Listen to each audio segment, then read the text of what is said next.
Hey guys, tonight we slip into a forgotten corner of Victorian England.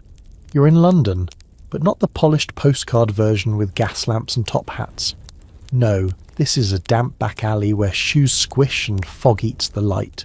The kind of place you wouldn't look at twice in the daytime. And tonight, you're renting a room here. Your footsteps echo as you cross slick cobblestones, clutching a satchel with everything you own. The street smells like smoke, spilled porter, and last week's fish guts. Somewhere nearby, a cat hisses at something you hope isn't human. You reach the house, a leaning brick building with a half-rotted door. The number above it is painted on a bit of old tin. Welcome to your new home. You won't believe this, but these places, called lodging houses, were actually the better option for many working folks. At least you got a roof and a key. Better than the workhouse. Alright, before you get too cosy, go ahead and smash that like button and subscribe, but only if your heart says yes. Tell me where you're listening from, and what time it is where you are. Dim the lights, get that fan going for some background vibes, and let's chill into tonight's little adventure. You knock. No one answers. Knock again. Finally the door creaks open on its own. So slowly it makes your shoulders rise. You step inside. It smells like boiled onions and wet socks. The hallway is lined with coats and cloaks that haven't been claimed in months. A gaslight flickers above, barely illuminating the crooked stairs and the threadbare runner nailed in place. You feel watched. You probably are. A clock ticks somewhere deep inside. Each tick like a reminder that time moves differently here. Slower, stuffier. The floorboards creak underfoot like they're warning the others. New ones here. This house used to be a gentleman's residence. 3 stories, sash windows, proper cornices. But that was before his widow sold it off, and before it was carved into bits. Each room split and split again until now it's a honeycomb of strangers, each with a kettle, a trunk, and a locked door. There's no bell to ring, just a greasy velvet rope hanging next to the stairs. You pull it and hear a far-off jangle, and then footsteps. The woman who appears at the top of the stairs looks carved from oak, solid, pale, like she hasn't been outside since the Queen took the throne. She's wearing a dark gown buttoned to the throat, and her hair's pulled back so tight you can hear it squeak when she tilts her head. She doesn't greet you, just sniffs, points, and says, "You're the 8 shilling." You nod. She turns, muttering about lodgers who don't pay, and how you'll get no second warning if you smoke in the bed. Her voice vanishes as she climbs, expecting you to follow. You do. Each step of the staircase groans beneath your boots. The banister is sticky, not with polish. You pass closed doors. One has a child's chalk drawing, near the base. Another has a deep gouge across it, like someone tried to claw their way out. You pretend not to notice. Upstairs, the hallway is narrower. The carpet ends halfway, leaving rough planks and scattered coal dust. A curtain covers one doorway. Another has paper instead of glass in its window pane. A sliver of candlelight leaks from under one door, along with the low hum of a lullaby, though no one in there sounds soothed. The landlady pauses before the last room on the right. "This one's yours. Don't waste the matches." She opens the door. You brace yourself. The smell hits first. Old bed sheets, dried tea leaves, and something faintly metallic. The room is just wide enough for a cot, a wash basin, and a chair that's seen things no chair should see. The wallpaper is peeling like sunburnt skin. A water stain curls across the ceiling like a sleeping lizard. On the nightstand, a single candle sits beside a cracked saucer. The bed has one pillow, flat, damp in one corner. You try to speak. She's already halfway down the stairs. You're alone. And somehow, you're not. You close the door softly, but even that seems to echo. Then the latch clicks. A A tired metallic snap like a final word. You set your bag down and its thud feels loud enough to wake the Queen. The walls here aren't just thin, they're porous. Every sound has a life of its own. You sit on the edge of the bed. The springs protest, high-pitched and judgy. You shift your weight and realise the mattress has a slight tilt to it, as if someone, once upon a time, lay on it night after night, curling to the same corner like a drained leaf circling a drain. You find yourself involuntarily drawn to the spot. By candlelight you examine the rest of the room. There's graffiti etched into the back of the door. Initials, numbers, something in French. Probably someone bragging or bargaining. A few names have been scratched out so hard the wood splintered. A narrow chest of drawers stands beneath a crooked mirror. You open one drawer and find, no joke, half a playing card and a child's marble. The drawer smells of tobacco and lavender. You shut it quickly. There's a single nail on the wall for your coat. You hang it up and stare at it, wondering how many others have done the exact same thing, each thinking they'd stay here, just for a little while. That's the most dangerous lie in a lodging house. Just until payday. Just until winter's over. The house always outlasts your intentions. You move toward the window, it sticks. You force it open and peer into the alley below. There's a dim light in the building across, and a shadow passes. Just one, then gone. No stars above, just a sheet of dark clouds holding in the city's breath. Downstairs someone laughs, sharp, cracked, almost bark-like, then silence again. Not even a closing door. You light your candle. The flame catches slow, like it too is reluctant to be here. But when it finally stands tall, it casts trembling shadows across the room, revealing something new. A small patch of wallpaper near the bed has been peeled back deliberately. Someone was checking for bugs, or hiding something. You gently lift the corner, nothing but cracked plaster. Still, you smooth it back down like you've touched something sacred. Lodging house walls have memories. You're not the first to sleep here, and odds are you're not the first to check for listening holes. A faint knock comes. Not at your door. Somewhere else. Then footsteps. A murmured voice. Then the unmistakable scrape of a chair being dragged. Maybe someone's hosting a late-night visitor. Or maybe, just maybe, it's the room itself shifting, stretching its bones. You decide to lie down fully clothed.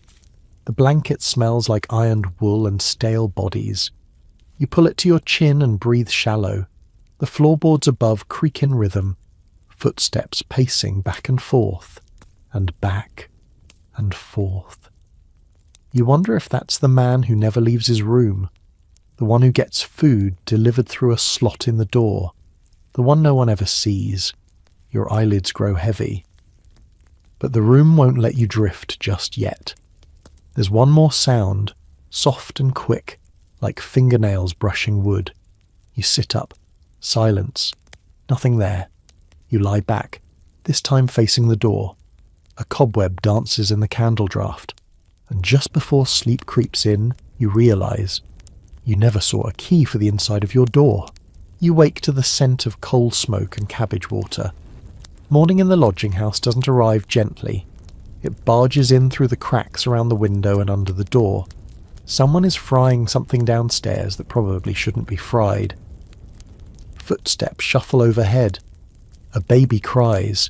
And then, from somewhere along the corridor, a voice yells, "Gertrude, that's my bloody cup." You sit up in the bed that now feels like it's trying to keep you, and stretch your limbs with a cautious stiffness, because every surface here might be hiding a splinter, a bite, or a resident insect. As you swing your legs over the side of the bed, there's a shuffle in the hallway. Then, a face appears, not at your door, through your door. The peephole has no glass, just a round hole at eye level, and someone's looking in. You freeze, a breath, then silence, and then Like fog slipping away, the presence is gone. No footsteps, just that old, sweet silence again. You get dressed fast. The floor is cold and your boots are damp from yesterday's journey. As you lace them up, your stomach growls. And you remember, breakfast isn't included here. Not unless you've struck some private deal with the landlady. And those come with strings. You step out into the hallway and blink as your eyes adjust to the dimness. There she is, waiting. Your landlady. She's in the same dress as last night, or maybe she owns 12 of the same. She's holding a steaming cup, her own breakfast most likely, and offers a brief nod. "Alive, are you?" she says. "Good. Rent's due Thursday. No late. Not again." "You haven't even been here 24 hours. You try to smile politely. She turns and floats away down the stairs, somehow managing to make her old wool slippers sound like boots on stone. You descend after her, careful not to step on the spots where the stair tread is worn to nothing. The hallway smells different now, more life in it. Doors are open. A woman with a red kerchief wraps her hair in the mirror by her door. A child darts past your legs barefoot. Someone coughs hard in the parlour. Then, down near the kitchen, a man sits slumped in a chair with his head in his hands. He doesn't look up. No one else seems to notice him. You step lightly into the cramped front room, where a dented kettle sings on a small iron stove. Several tenants are already gathered. A man with soot-stained fingers grunts a hello. A girl, you'd guess late teens, maybe younger, gives you a once-over, judging what sort of lodger you'll be. You offer a polite nod. She turns away unimpressed. The kettle spits. And then, as if summoned by scent alone, the landlady returns. "Tea's for the house," she says. "Bread's yours to find." You pour some into a cracked mug and step aside. That's when you spot him. Sitting perfectly upright by the window is an older gentleman in a waistcoat, reading a newspaper so old the date has curled. His moustache is waxed, his boots polished. He doesn't look like he belongs here, which is exactly why no one talks to him. His silence is armour, the kind worn by men who've fallen far and intend to rise again, eventually. You find a seat by the stove, warming your hands around the mug. The girl leans in, nods toward the upstairs. "She watches," she says softly. "Even when she is not watching. You'll see." You raise an eyebrow. "Who?" She smiles. "Who do you think?" You take a slow sip of the tea, which tastes like it's been brewed with dust and suspicion. Still, it's warm, and in a place like this, warmth is currency. Around the room, tenants move like drifting ghosts. Close, but never touching. You're new, so they clock your presence without acknowledging it. The way animals do when a new one is added to the cage. The landlady reappears with uncanny timing, holding a small tin ledger. She settles into the armchair like a crow onto a perch, flipping it open with fingers stained from ink, or maybe from something else. One by one, she calls names. Turner. A woman in slippers steps forward and hands over a coin purse. Evans. A cough answers. Then a man shuffles in from the hallway. When she says Miller, no one responds. She tuts and draws a red line across the page, thick and final. You're close enough to see she's written beside it. 2 days late. Worn.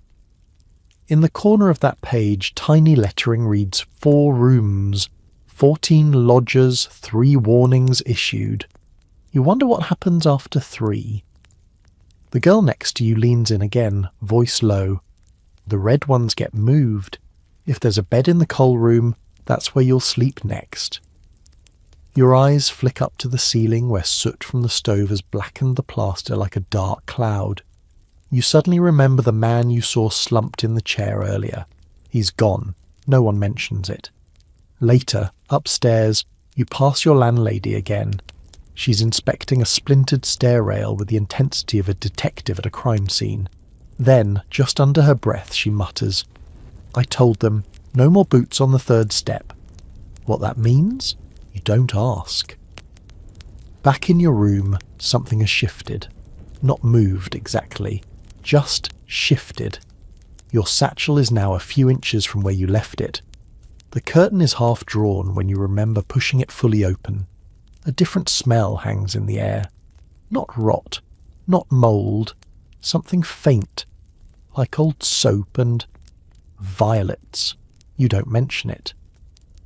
That night, as you lie in bed, staring at the ceiling stain that looks disturbingly like a screaming face if you squint, you think back to the man downstairs with the waxed moustache.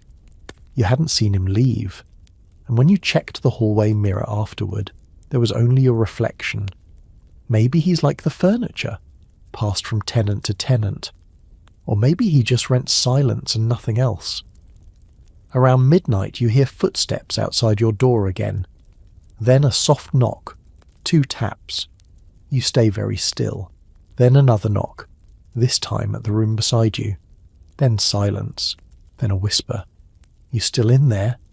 Your heart kicks, but not from fear, from something else. Recognition. That voice, female, uncertain, was speaking to your room. Then soft footfalls retreat down the hall. You lie awake for hours, piecing together a truth you didn't want to admit. This house isn't watching you. It's waiting for you to fit in. And once you do, you might never leave.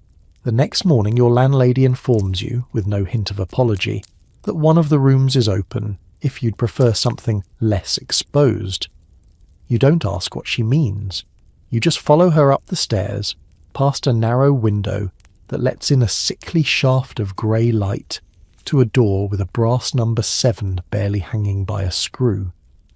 She doesn't offer a key, just says, "Don't break the basin," and walks off, her slippers flapping like wet birds on the floorboards. You step inside. This room is wider. A luxury. 2 windows, though only one opens, and even that requires the strength of a miner and the patience of a saint. There's a hearth too, though long unused, and a rusted kettle by the grate, filled with dust and mouse droppings. The wallpaper here is different. A blue floral print that was once cheerful but now looks like it died decades ago. A square of mismatched paper near the corner suggests a hole patched hastily. You avoid looking too closely. There's a wardrobe, tall, wooden, and humming. Not literally, but somehow it radiates presence. It looms in the corner like it knows something about you. You try the handle, stuck, a tug. It gives a groan and opens with a breath of old perfume and something sour. Inside, a wire hanger, a broken umbrella, and a tattered hatbox with initials you don't recognize. You shut the door gently, too gently, as if not to wake something. You glance around and notice the previous tenant left behind a teacup on the windowsill, still stained with the shadow of its last brew. You sit on the bed. The mattress is better, if by better you mean less damp, and the view outside includes more than just bricks. You can see a sliver of a garden below, dead vines, a toppled wheelbarrow, a single shoe. You begin to unpack. As you fold your shirt into the drawer, you notice it sticks halfway. Something's caught. You reach inside and tug. A paper. It's a note. The handwriting is scrawled as if written in haste or trembling fear. It reads, "This room is not the better one. Ask about the man in the attic." No name, no date, just that. You stare at it for a while, then fold it and slip it behind the cracked mirror. From downstairs, a piano chord echoes, wrong, abrupt, and out of tune. You step into the hallway and peer toward the source. There's no piano in this house. You turn to go back inside and notice the door opposite yours is slightly ajar. No number, just the edge of a threadbare curtain moving in the draught. You approach slowly, lean in, and just before you touch the door, it shuts with a snap. Not a slamming gust, a snap, as if someone had been watching and chose that precise moment to close it. You back away. Suddenly, the small size of your new room seems like a blessing. Fewer walls, fewer secrets. That night, you lie awake again. The wardrobe creaks every so often, like it's adjusting to your presence. The mirror fogs slightly, even though it's cold. You dream of vines creeping through cracks, of someone tapping Morse code through the wardrobe doors, and of a voice, calm, brittle, whispering. You chose the better room, didn't you? You wake with a jolt, not from a sound, but from the absence of it. The house is silent, oppressively so.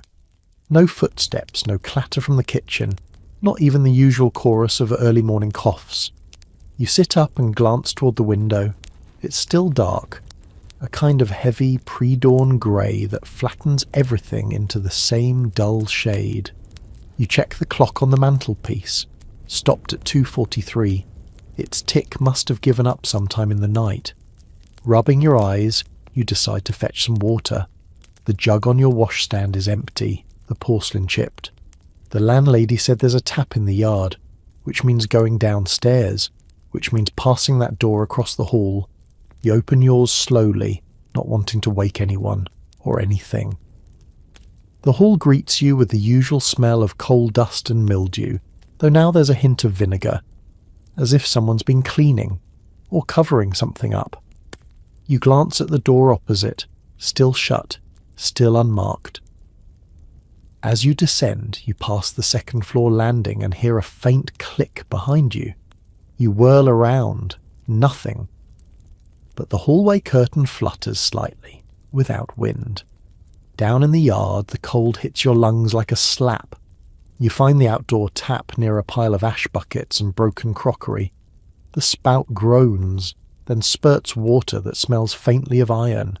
You fill the jug and turn to go. That's when you notice it. A second shoe. The same style, same size as the one you saw yesterday in the garden. You look up to the window of your room. It's open. You're sure you closed it. Back inside, the silence has broken. The house has resumed its gentle groaning and occasional knocks, as if it took a breath and let it out. You climb the stairs faster now, cradling the cold jug. At your landing, the opposite door is open just a sliver. This time, you don't approach. You step backward into your room, shut the door, and slide the bolt you found tucked behind the curtain rod. Yes, there is a bolt. You hadn't noticed it before. You sleep poorly. Shadows stretch strangely across the ceiling. At one point, you dream that the wardrobe opens and a man steps out wearing your clothes, smiling with your mouth. When you wake, the wardrobe door is ajar, just slightly. You don't check inside. Instead, you open the note again, the one warning you about the attic. You hadn't seen any stairs to an attic. Not yet. Later that afternoon, you overhear something. The landlady speaking in her usual stern tone to someone you can't see. No, the attic's locked for a reason. You want a room, you take the ones below. If he was meant to be gone, he'd be gone. Gone? The rest of the day you can't focus. You keep thinking about that wardrobe, about the note, about the missing tenants that no one speaks of, about how easy it is, in a place like this, to disappear one shoe at a time. By dusk, you're back at the washstand, staring at yourself in the cracked mirror.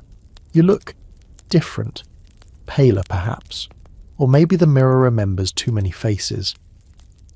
Outside your door, footsteps pause, and then, softly, a knock, 2 taps, same as before. You freeze, but this time, a second knock follows, then a whisper. Wrong room. The footsteps fade, your candle flickers out, and for a few long seconds, you swear the wardrobe is breathing. You wake to the sound of chalk on slate, not a child's scribble. No, this is slower, rhythmic, calculated, the kind of writing that sounds like it wants to be heard. You sit up fast, heart already thudding. Morning sunlight, such as it is, filters through the grimy window and paints your floorboards in pale yellow. You stare at the wardrobe, closed. But wasn't it slightly open last night?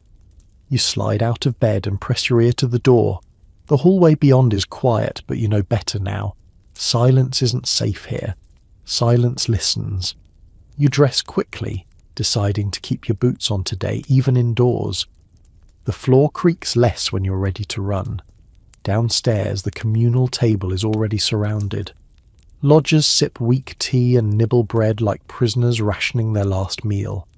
No one speaks, not until the landlady enters with a small tin box.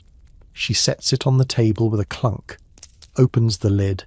Inside, a stack of yellowing cards, each with a name, a room number, and a set of rules printed in fading ink. You recognise yours immediately. Room 7. No fires without permission. No guests after sundown. 1 coal allowance per week. You glance at the others. Room 3 has 7 rules. Room 9 has 10. And 1 card, just marked attic, has a single line. No entry, even if invited. You stare. The landlady snaps the lid shut. Anyone found breaking the terms, she says, will be removed. No refund, no exceptions.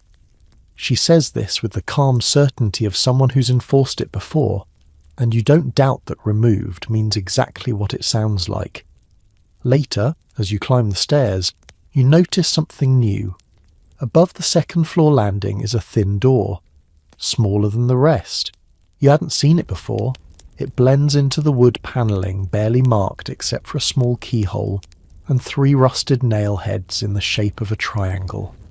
You reach up, locked. No surprise.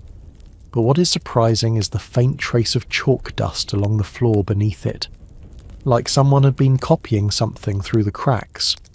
You retreat to your room and sit on the bed, feeling the air shift around you.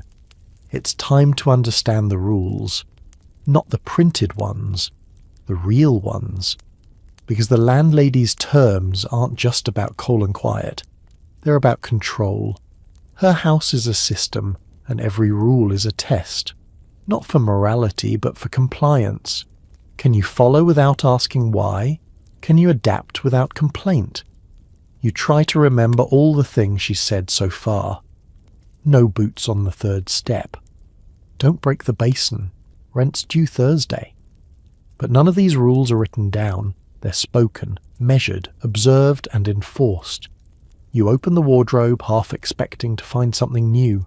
Nothing. Still, you stare at the back panel, particularly at 1 knot in the wood just about eye level. It's darker than the rest. Slightly raised. You press your finger to it. It sinks, just, barely, like a button. You hear a click, somewhere behind the wall. Then a draft from above. You pull your hand back, heart skittering. The draft is unmistakable now, a thread of cool air drifting down from above. It carries with it the smell of something long undisturbed. Old wood, candle soot, and a hint of dried flowers. You glance again at the wardrobe, still closed, still lifeless, but your ears are straining for the source of that click. You return to the hallway. The attic door remains shut, its triangular pattern of nails catching the morning light like a warning sign. You lean in, pressing your ear gently to the wood. A sound. Soft, like fabric moving. Then silence. Then a voice. Faint. Female. Didn't sign for this. You recoil. Voices in the attic are not part of any lodging agreement. You descend quickly, unsure if you're chasing answers or running from them. Either way, the ground floor feels safer. At least people are awake down here, talking, making noise, existing. In the front room, a few lodgers have gathered again. The girl in the red kerchief is peeling a bruised apple with a knife that looks far too sharp for fruit. She sees your face and smirks. "You heard it, didn't you?" she asks without turning. You hesitate. Heard what? She slices through the apple skin with a single flick. They always hear it in the second week. That's when the house starts asking who you are. You start to respond, but another voice chimes in, from the soot-fingered man near the fireplace. "Best not to listen too hard," he says, eyes fixed on the flames. "People vanish faster that way," the girl giggles, "especially the ones who think they're special." You excuse yourself and head to the rear corridor, the part of the house that leads to the landlord's room. Not that anyone's ever seen it open. But maybe the answers are in the rules, the real ones. The corridor is dimmer than the rest, lit by one flickering gas sconce. A crooked frame on the wall catches your eye. Inside, a list of printed house rules behind cracked glass. You read them aloud under your breath. No loud noises after sundown, no guests without prior consent, rent in advance, no credit, damage will be deducted from deposit, and you stop. The last line is different. Smaller font, almost invisible in the fading light. If you receive an invitation to the attic, do not respond. Your breath fogs the glass. Back upstairs, you find yourself drawn once more to that narrow door above the second floor. Not to open it, no, just to look, to know. But this time the door is ajar, not open, not flung wide, just slightly ajar. Enough for you to see that beyond it is a staircase, steep and narrow, leading upward into a space that smells of wax and dust and something faintly sweet. You should walk away. Instead, you step forward, one foot, then another. The stair groans beneath your weight, each step like a question. Halfway up, you pause and glance back. The hallway behind you is empty, but below, on the landing, stands your landlady, still, silent, watching. She doesn't call out, doesn't move, but her expression says everything. You've just broken a rule you didn't know existed, and the attic, it was waiting for you. The air shifts as you cross the threshold. Heavier, quieter. Time itself seems to thicken, as if the attic sits just outside the ordinary dimensions of the house. You pause on the top step where a single low beam nearly cracks your forehead. Ahead, the narrow room stretches farther than it should, longer than the footprint of the house below suggests. The floorboards creak, but not under your feet. No, these sounds are slower, elsewhere, as if the attic is exhaling, responding to your presence. You scan the room. Dust hangs in the air like fog in a jar. The ceiling slopes low, pressing downward with a kind of gentle menace. There are trunks up here, old, iron-latched things stacked like forgotten coffins. One is open. Inside, a row of ledger books, identical in size, tied with faded ribbon. You take a step. The boards sigh. A faint rustle answers from deeper within the shadows. You freeze. Then, from behind a curtain of yellowing muslin at the far end, a voice murmurs, male, thin. I told her, never rent the blue room again. You back away. But the attic has shifted. The stairwell is no longer visible. Your hands grope for something familiar. Walls, beams, anything. You find a desk instead, small with a cracked leather blotter and a dried-up inkwell. There's a single sheet of parchment on the surface, its top edge curled like it's trying to retreat. You read, Room 7, last occupied by J.H. moved after breach. Status, unresolved. Your chest tightens. Beneath that line, in different handwriting, mirror observed movement without subject. The wardrobe. You try to move, but your feet feel rooted. From somewhere behind you, that voice returns, closer now. She broke the mirror rule. That's why the attic called her back. You whirl around. No one. Just another trunk. This one. Open and empty. You stagger back toward where the stairs should be, hands brushing the wall, and then, just as the darkness feels ready to collapse inward, a hand grabs your arm. Firm, real, pulls. Suddenly you're in the hallway again. The narrow door slams shut behind you with a wooden thud that shakes the floorboards. You fall to your knees, breath ragged. A pair of shoes stands in front of you, polished, worn. You look up. It's the mustached man from the front room, the one who never speaks. Now, he does. "You shouldn't have gone up," he says, "but it's good that you came back." His voice is dry, like old pages turning. Then he leans in. "She's testing you." "Who?" you rasp. He gives a tired smile. "The house," he says. And without another word he walks away. Upstairs, not down. You don't sleep that night. The wardrobe stays shut. The mirror fogs on its own. And the rules? You realise they don't exist to protect the house from you. They exist to protect you from the house. By morning, your thoughts are frayed like the hem of an overwashed shirt. You don't leave your room right away.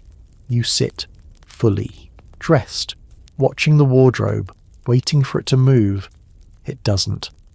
But the silence around it feels watchful, curious. Eventually hunger wins.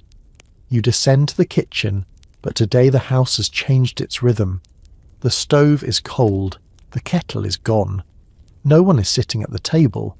You glance out the back window. No wheelbarrow, no vines, no second shoe. Just the grey London morning pressing against the panes. You hear voices in the front room. You follow them. Inside, a man you've never seen before stands by the fire. Tall, with a too-clean collar and a notebook in his hand. He looks like someone who doesn't belong, which ironically makes him the most suspicious person in the house. He's speaking with the landlady in a low voice. You can't catch every word, but you hear enough. Disappearances again, irregular entries in the rent book. The landlady shakes her head. Lies, stories from the girls. They don't understand how things work here. He scribbles in his notebook. You clear your throat. Both heads turn. The man studies you carefully. His eyes are too still. "New tenant?" You nod. "Any unusual experiences?" he asks, like a physician about to prescribe leeches. You consider your answer. The attic, the voice, the wardrobe, the note. Then you say, simply, "No more than expected." He seems to like that. Jot something down. "If anything changes," he says, "tell me. I'll be around." He hands you a card. There's no name, just a symbol, a triangle of dots like the nails above the attic door. You slide it into your pocket. The landlady watches you the whole time, smiling but not kindly. Later that day, you notice the hallway outside room 3 smells like bleach and roses. A bad sign. That usually means a tenant has left abruptly. You knock. No answer. The door's cracked open. You peer inside. Empty, but not clean. A single teacup on the floor, upside down. You back away. In your own room, you finally examine the mirror again. The crack has grown, and behind the splintered line, the reflection shifts ever so slightly out of sync. A half-second lag. You raise your hand. Your reflection does too, but only after a beat. You stare into your own eyes and feel the weight of every previous tenant watching through the glass. You whisper, "I'm still here." And your reflection whispers back, not with words, but with breath, fogging just enough to form one shape before vanishing. Rule 4. You check your original card. There is no Rule 4. The printed list ends at 3. That night, while lying in bed, you remember something the mustached man said. "She's testing you." What if Rule 4 isn't written because it's different for every tenant? What if Rule 4 is the one you break without knowing? You reach for the card he gave you, the triangle of dots. You wonder if you've already failed the test, if the attic let you leave because it's not done with you yet. And somewhere deep inside the house, past every creaking beam and splintered stair, something turns a page. The next morning the cough returns, not yours. The hallway is alive again with wheezing. deep, damp, chest-rattling sounds that echo off the wallpaper like muffled gunfire. It starts in the early hours, first from room 2, then room 5, then below the stairs. Different pitches, different rhythms, but always the same wet rattle. You sit on your bed, still wrapped in a thin blanket, listening to it grow. A chorus of lungs in revolt. Downstairs, you find the girl in the red kerchief again. She's hunched over a basin, washing a blood-stained handkerchief. Her eyes are rimmed red. "Bad air," she mutters.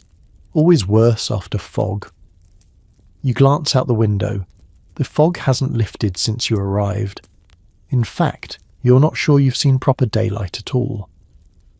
"I thought it was just the coal smoke," you say. She laughs without humour. "Coal don't make you spit blood." She dips the handkerchief again and adds, "They say it's the plaster dust from the old walls gets in your throat when you sleep."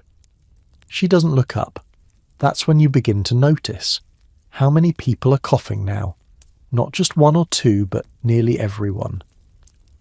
The young mother on the second floor, the old sailor in room 8, even the stoic gentleman with the waxed moustache has started clearing his throat more often, and the landlady never coughs, never even sniffles. You spot her in the hallway later, winding a watch around her wrist, one of those tiny ones with the face yellowed by time. She sees you staring and smiles. "New rooms take getting used to," she says. "The lungs are the first to complain." That night, you wake gasping. Your throat burns, not with illness, but with dryness, like you've swallowed a spoonful of ash. You light your candle, hands trembling, and fumble for the water jug. Empty. You could swear you filled it before bed. You step carefully into the hall. Quiet. Except for the coughing. It's everywhere now. You make your way to the kitchen. The tap hisses, then spits.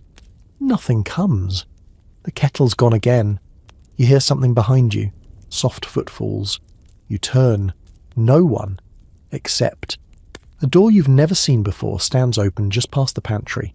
Inside, a narrow room, barely the size of a cupboard. A bed, a table, a ledger. On the wall, a list of names and dates written in pencil. You squint. Your eyes adjust. Each name is followed by a symbol, a triangle of dots, or a single slash, or nothing. Your name is not there, but you see the red kerchief girl's name, and beside it, a triangle. The same triangle from the card in your pocket.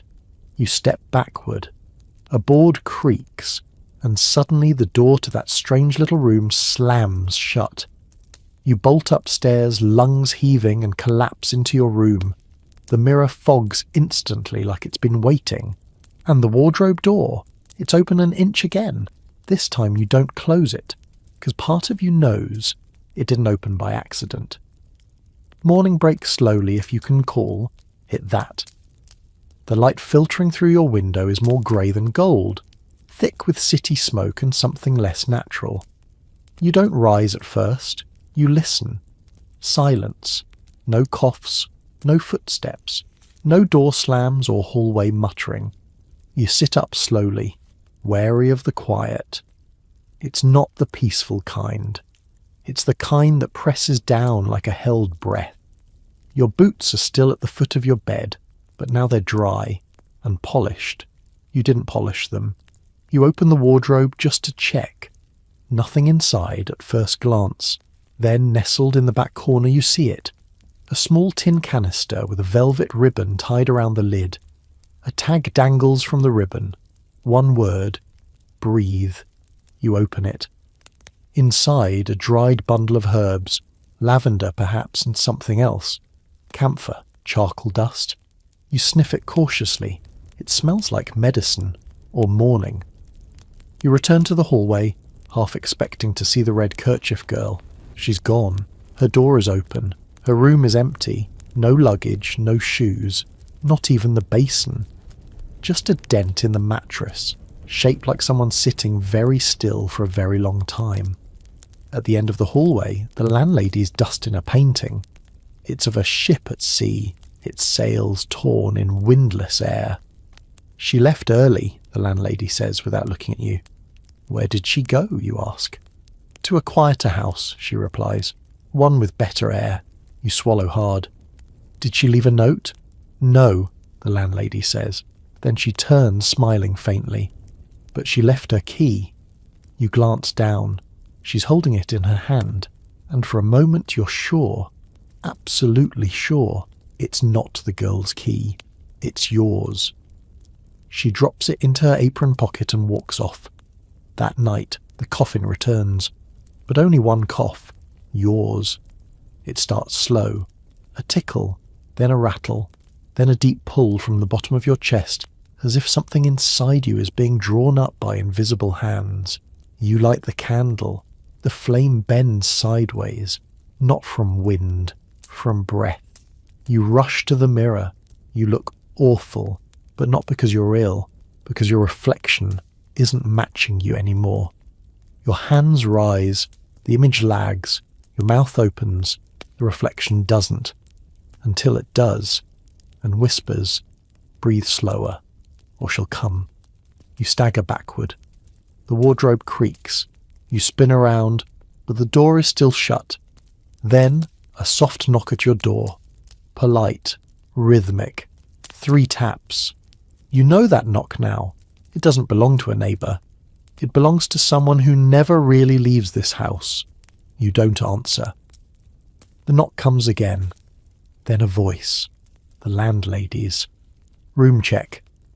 The doorknob turns, but you never heard a key. You lunge for the door and press your weight against it just as the knob turns. Click, twist, stop. On the other side, silence.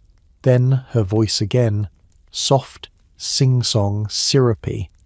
"All tenants must permit entry for health and hygiene inspection." You say nothing. "Refusal," she adds gently, "counts as breach." The knob turns again, harder this time, but your body holds it shut. You don't even know why, only that letting her in now feels final. The pressure eases, then her footsteps retreat, slowly, not down the stairs, but past your door toward the far end of the hallway, where the red kerchief girl used to stay. You exhale, too soon, because you suddenly hear another door creak open. Not hers, yours. Behind you, you turn. The wardrobe door is wide open. No sound, no wind, just open. And resting on the inside panel, hooked where a coat might hang, is a scrap of parchment. New, clean, folded once. You approach slowly and take it, unfold it. "Privy's free." What? You blink. A joke? A warning? A trap? You slip it into your pocket and head down. Maybe you do need the privy. Maybe fresh air is the one thing this house can't trap. The backyard is still slick with rain and the stink of ash. The privy stands crooked in its corner, wooden door hanging slightly ajar. You glance around. No movement, no voices, no shoes. You step inside. It's exactly what you expect. Stone floor, cracked seat, a spider with more confidence than you. You bolt the door, sit. And there, scratched into the inside wall, is a message, barely visible unless the light hits just right. If you're reading this, she hasn't taken you yet. You freeze. Below that, another line. Look beneath the ash in the coal shed. You exit quickly, glancing back toward the main house. Still silent. You cross to the small lean-to where coal is kept, the pile half used and covered in soot. You kneel, push your hand through the mess. Cold grit bites your fingers. Then, something hard. A tin box, sealed with a loop of rusted twine. You pry it open. Inside, folded pages, letters, fragments, receipts. A lock of red hair tied with blue thread, and at the bottom, a photograph. Faded, but clear enough. The red kerchief girl, smiling, with the landlady standing behind her. Not in present day, not recently. The photograph is dated 1887. You blink. You have to be wrong. But the landlady looks the same. exactly the same. A train whistle sounds faintly in the distance. You close the box, slide it back into the pile, and wipe your hands on your coat. And that's when you notice, on your palm, in the black dust of coal ash, a triangle of 3 dots, as if someone pressed it there, or as if the house just left its signature. You scrub at your palm with your sleeve, but the triangle won't fade. It's not drawn, it's impressed, as though the soot settled into a mark that already existed, beneath the skin, waiting to be revealed. You stumble back into the house, boots heavy with coal, dust, heart pounding in a rhythm that doesn't feel entirely your own. The hallway greets you with its usual blend of mildew, wallpaper and disapproval. But now it feels different.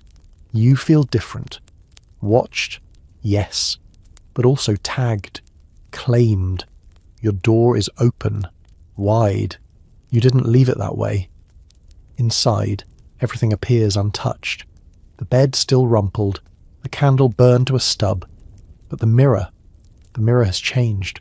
There are fingerprints now, dozens of them, smeared across the glass. Child-sized, not yours. And in the condensation at the top, someone has scrawled 3 crooked letters. J. H. The initials from the attic ledger. You sit on the bed. The wood groans beneath you in a tone you no longer believe is entirely natural. You need answers. Now. You head to the front room. The moustached gentleman is there again, sipping tea that no one brewed. You approach, holding out your ash-stained hand. What does it mean? He doesn't look up. It means she's noticed you. Who is she? You ask. At this, he does look up, and for the first time you see something in his eyes. Fatigue that goes beyond sleep, beyond years. Something ancient. She's not the landlady, he says. Not really. That's just the face she wears for us. For the ones who stay too long, who obey too well. You frown. I thought the rules were supposed to protect us. He smiles, sad and amused. No. The rules are how she learns you. What scares you. What tempts you. What you'll do when the coal runs out. You sit beside him, the room spinning just slightly. Why doesn't anyone leave? You ask. They try, but the house remembers. It finds them. Always. He lifts his cup to his lips, then lowers it. I was like you once, he says. New, sharp, curious. You glance at his suit, pressed and proper. You don't seem like the others. He chuckles. Because I'm not a tenant anymore. You hesitate. What are you then? His smile fades. I'm part of the house now. A long silence. Then he says quietly, Go, while it still lets you. You've seen too much, but maybe not everything yet. That's your only chance. You nod, heart racing. You stand. Step back into the hallway. You pass the landlady on the stairs. She smiles. But this time, so do you. Because now, you're watching her. And you're starting to wonder if she's the one running this place. Or just another tenant who stayed too long. You spend the rest of the day pretending. Pretending to read. Pretending to nap. Pretending not to notice that the mirror fogs every time you look into it. Even when the air is cold and still. Pretending not to hear footsteps that stop just outside your door, then vanish. By nightfall, you've decided, you're going to test the rules, not the printed ones, the real ones. You start with the bath. The house technically has one, an old tin tub kept in the kitchen cupboard beneath the stairs, next to a sack of flour and a stack of mouse-bitten hymnals.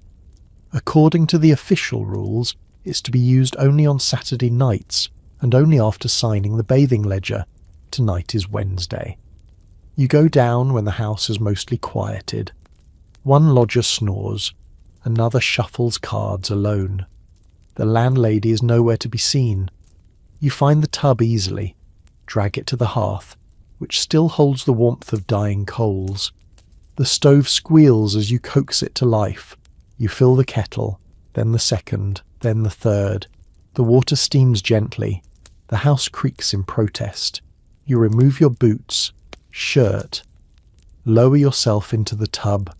It's too small, and the bottom is dented, but the warmth seeps into your skin like forgiveness. Until you hear it. The sound of fingernails tapping, not outside, inside the wall, behind the hearth. You freeze, then scrape. A dragging noise like something shifting just behind the plaster. Something long and slow and close. You stand. The water sloshes. The kettle whines on the stove. The tapping stops. You wait. 10 seconds. 20. Then, from directly behind you, a whisper. Right at your ear. It's not your turn. You spin around. Nothing. The water in the tub has gone still, completely still. You throw on your shirt, still damp, and retreat to the hallway. The ledger has been moved. It's now resting on the second stair, open to the page for Wednesday. Your name is there. In ink. You didn't write it. The landlady steps into view at the top of the stairs, wearing the same black dress she's worn since the day you arrived. Her voice is calm. No bath tonight, she says. You nod. Back away.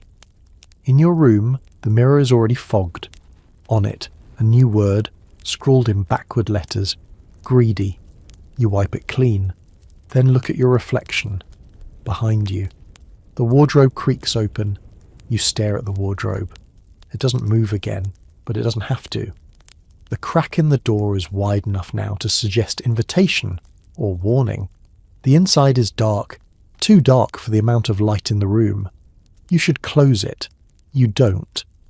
Instead, you sit back on the bed, wrapped in your damp shirt, and think about what just happened. The bath, the voice, your name in the ledger. Someone, or something, is documenting your movements, not just watching, recording. Which means the house isn't just sentient, it's bureaucratic. You laugh. A small, bitter thing. Of course, even supernatural forces in Victorian. England can't resist paperwork. You pace the room for a while. The boards beneath your feet know your rhythm now, and creak only at the end of each turn. You think about the ledger, and about that second kettle, how it was already warm when you reached for it. Someone else was trying to bathe before you. But who? Most of the other lodgers are missing now. Disappearing one by one, like dust brushed under the floorboards. You glance at the wardrobe again. It's still open. You grab a coat hanger from inside and prop the door wide. If something is going to come out, you'd rather see it coming. On the back panel of the wardrobe, something's changed. You lean in. A faint carving now runs across the wood grain, etched with something sharp. You run your fingers over it. It's another triangle. Smaller this time, with initials inside. J, H, again. You whisper the letters aloud, and the mirror across the room fogs instantly. You step toward it. This time no handprints, no backward words. Just one image traced in the condensation. A teacup. The symbol of hospitality and of poison. You rush to the front room. The stove is alight. A kettle whistles. The moustached gentleman is gone. In his place, a single teacup sits on the table. Steam curls gently above it. You approach slowly.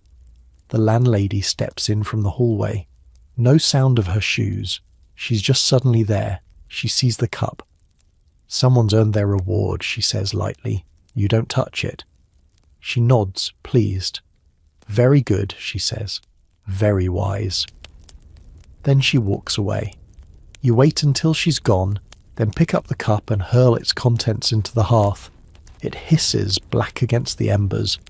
Back in your room, something's waiting. The triangle on the wardrobe has deepened, like it's been traced again. The mirror is blank now, and on your pillow rests a card. Same as before, 3 dots, but now a 4th has been added. Off to the side, not part of the triangle, separate, alone. You hold it in your hand and understand. Someone new has broken a rule. This time, it wasn't you. And this time, the house is going to show you what happens next. The house is louder now, not in volume, but in presence. The floorboards seem to sigh longer when you walk across them. Doors creak open before your hand touches the knob. The mirror fogs in perfect sync with your thoughts. You no longer feel like a guest. You feel like a specimen under glass. The card with the 4th dot rests on your nightstand. You stare at it long after the candle burns low. It hasn't moved. But somehow it feels heavier. Someone else has broken a rule, and the house wants you to witness the result. You don't sleep, you listen. At some point in the small hours the sound comes, not a knock this time, a dragging, slow, irregular, with little jerks and scrapes in between, like something or someone being pulled. You slip from bed and open your door just a crack. The hallway is nearly pitch dark, save for the faint glow of a gas lamp near the stairs. Then you see it, a shape, slumped on the floor, being hauled by the ankles, head tilted back, hair brushing the floorboards, one arm dragging limply behind. The body vanishes into the stairwell, leaving behind nothing but the smear of something damp and colourless. You clutch the frame of the door, then movement. Another shape steps into the light. Not the landlady. Too tall, too thin. Its face is wrapped in cloth, as though to hide the features, or keep them from falling off. Its fingers are gloved, but the gloves are too tight, stretched over something bony. It pauses, sniffs the air like an animal, then looks directly at your door. You shut it, heart pounding. Silence. Then, gently, a voice through the door. Not a whisper, not gravelly, clear, feminine. It's your turn to watch, not to warn. You don't move until dawn. When you finally open your door, there is no trail, no drag marks, no damp. But the smell of camphor lingers faintly in the air, like old linen and funeral parlours. You descend to the kitchen. The stove is cold again. On the table, a new ledger, smaller, red cover. You open it. Inside, only one name. Room 5, breach, unauthorised letter. And beneath that, witness, room 7. Your breath catches. They're tracking you too. Your silence, your compliance, your usefulness. Someone slipped a letter past the house, and you didn't stop them. In the front hallway, a small wooden box appears beside the stairs. It wasn't there yesterday, it's labelled outgoing. You open it, empty. But the bottom is lined with claw marks, not from fingernails, from something else. A shadow passes behind you. You turn. The landlady is there, wiping her hands with a cloth that's far too red for drying dishes. She smiles. Post is slow, she says, but the house always reads it first. Then she walks away, and for the first time you realise this place doesn't just trap bodies, it traps words, it feeds on them, and it's starting to read you, line by line.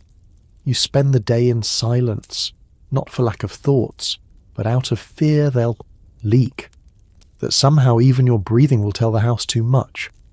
The very walls seem to thrum now as though they're eavesdropping, listening for cracks in your resolve. In the hallway a new smell has taken root, scorched paper and lavender, sweet and bitter all at once. You check room 5. It's sealed. Not locked, sealed.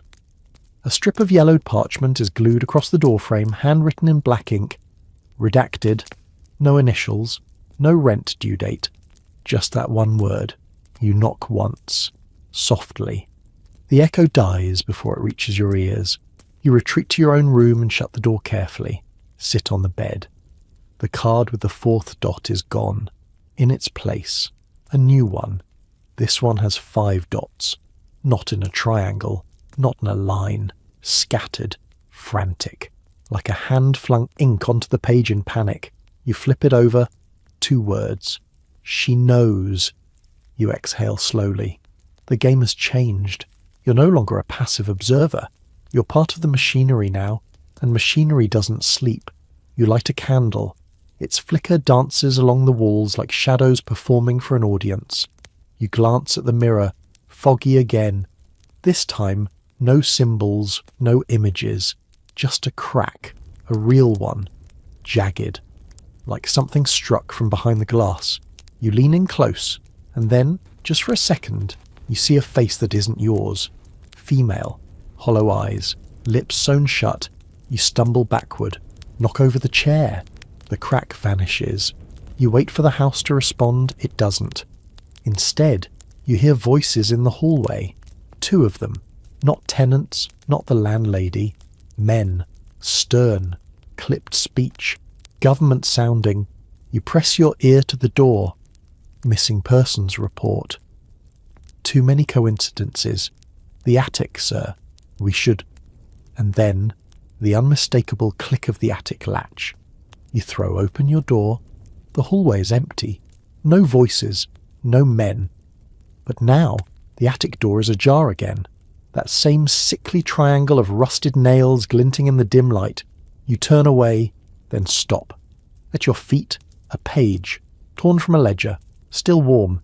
You pick it up. It reads, Room 7, last compliant. Observes well, may ascend. Your hands shake. You've been tested all along. Obedience, silence, witnessing. You look back at the attic, then down at the page, then back to the hallway. The landlady stands at the far end, pale, expressionless. She raises one hand slowly and taps her temple. Once, twice, 3 times, as if to say, think carefully. Then she disappears into the wall. Not a trick of light, not a hidden door. She simply folds into the plaster like a page being turned. You're no longer afraid of the attic. You're afraid of what happens if you don't go. Because the worst thing in this house is not being seen. It's being ignored. You don't remember deciding to go upstairs. Your legs make the choice for you. Step after step, the staircase stretching longer than it ever should. The air thinning as though the house is squeezing it from your lungs on purpose. Every board groans a warning, every nail trembles. Still, you climb. The attic door is open, waiting. You pause at the top, staring into that same grey, dust-thick air. It smells not of decay, but of memory, old linen, ink, and something faintly sweet, like sugar gone stale. This time, you bring a candle. The flame flickers but holds steady, as though the house has decided to let you see. Inside, the room is almost tidy. The trunks are gone. The ledgers stacked neatly along one wall. A table stands in the centre with 2 chairs. One is empty, one is not. The moustached gentleman sits across from it, hands folded neatly. He looks up when you enter and gives a small nod. Room 7, he says. You came back. You start to speak, but he raises a hand. No need to defend yourself. No one ever resists twice. You edge closer. What is this place? He gestures to the empty chair. Records, meetings, memory. Everything that was once living in this house comes here to be written down. You sit. The wood is cold and dust curls under your fingers. The ledgers on the table are labelled in tidy script. Names, rules, replacements. He flips open the top one. You see pages of handwriting, rows upon rows of dates, initials, notes in the margin, and near the bottom, J.H., mirror breach, reassigned. Reassigned, you ask. He gives a small smile. Every house needs its caretakers. He closes the book, slowly, reverently. When the landlady grows thin, someone takes her place. That's rule 4, the one no one writes down. You stand so fast your chair nearly falls. She's not human? He chuckles softly. She's not one person. She's many, collected, preserved, poured into the walls, the floors, the rules. The house is her. She is the house. You feel dizzy? And me? He looks at you sadly. You're doing quite well. The candle flame gutters low. Something moves at the edge of the light. A figure, thin and stooped, emerges from the far corner. the landlady's shape, but her face is half shadow, half yours. You stumble backward. No, he doesn't move to stop you, just sighs. She's tired, you see. Been here too long. The house likes fresh tenants. It feeds better when the caretaker still remembers what it's like to breathe. The figure steps closer. Her dress rustles like dry leaves. Her eyes, your eyes, reflect the candlelight in dull amber. "Time for inspection," she says. Her voice overlaps with your own. You drop the candle. The light dies. Darkness swallows everything but her outline. And when she reaches for your hand, you feel not skin but plaster. Cool, unyielding and final. You jolt awake in your bed. Sunlight. Real. Clean. Golden. Pause through the window. For a moment you don't move. You watch the dust motes swirl lazily in the beam of light. Your heart hammers in your chest, but everything around you looks normal. No fog. No mirror fogging. No open wardrobe. Just your small, crooked room with its creaky floorboards and water-stained ceiling. You sit up slowly. Your clothes are folded neatly on the chair. Your boots, still scuffed, still yours, are by the wall. You rise, checking the wardrobe. Closed. Silent. The mirror, clear. You reach out and touch it. Cool glass. No fingerprints. No delay. You exhale. Was it a dream? A fever? You step into the hallway. The gaslight glows steady. The wallpaper curls gently at the corners. Downstairs, someone whistles tunelessly. You catch the scent of toast. You descend. The front room is alive again. A young woman, new, clearly, sits at the table, awkwardly stirring tea. An older man you don't recognise reads a newspaper upside down. Someone laughs. The landlady is nowhere to be seen. You approach the ledger on the mantel, open it. Names, rent due dates, all current. Then your name, crossed out. Beside it, in a careful hand, promoted. You blink. You open your mouth to ask the girl at the table something, but she looks up first. You're the new landlady, aren't you? You freeze. She doesn't say it with fear, just curiosity, like she's trying to guess the name of a plant. You shake your head. I'm just a tenant. She smiles politely, but as you turn to leave the room, she says something quietly, more to herself than to you. That's what the last one said. You return to your room in a daze. The mirror is still clear, but your reflection looks off, not wrong, just not quite you. And when you speak aloud to hear your own voice, there's something else behind it. A cadence not your own. A rhythm you've heard before. You laugh just to break the tension, and it sounds exactly like her. The next day, you find the ledger in your room, not the tenant ledger. The other one, red cover, heavy. It opens easily to a blank page. At the top, a space for a name. Then, room number, length of stay, final use. You stare at it for a long time, and then, without really thinking, you pick up the pen that's been left on your pillow. You begin to write. The house sighs in approval. Somewhere downstairs, a knock at the door, a new lodger has arrived. The house welcomes its new tenant the same way it always does, with stillness and dust. You watch from the landing as he steps inside. Early 20s, maybe. Shabby coat, eyes that flick too fast as if he's already memorising escape routes. The same expression you had when you first walked in. He doesn't see you. No one does now, unless you want them to. The landlady's room is yours, though you haven't touched the bed. It smells like dried lavender and something older. The wardrobe in that room never opens unless you ask it to. The mirror doesn't fog anymore. You think that should comfort you. It doesn't. Downstairs, the new lodger signs the ledger. The pages flutter without breeze. The pen dips itself in ink. No one finds this strange. You watch him as he climbs the stairs. He stops on the third step, looks down, shakes his head. Continues. He chooses room 3, the same room that was sealed, the one with the yellowed parchment, redacted. Apparently the house has decided it's ready to be used again. You observe his first night. He does all the things they always do, opens the window, it won't close fully again, checks under the bed, something clicks when he lifts the cover, unpacks too quickly, trying to claim the space before it claims him. You remember that instinct. You remember resisting. It didn't matter. Now, you're the one the house speaks through. Not in words, but in rules. You find yourself writing them without thinking, in margins, on napkins, etched into wood. They spill from you. No humming in the hallway. Do not strike matches after midnight. Never leave the ledger open overnight. Don't ask about the wardrobe. If you hear laughter behind your mirror, ignore it. The rules are always changing because the house is always learning, and lately it's been coughing again. At first you thought it was you, some memory of lungs.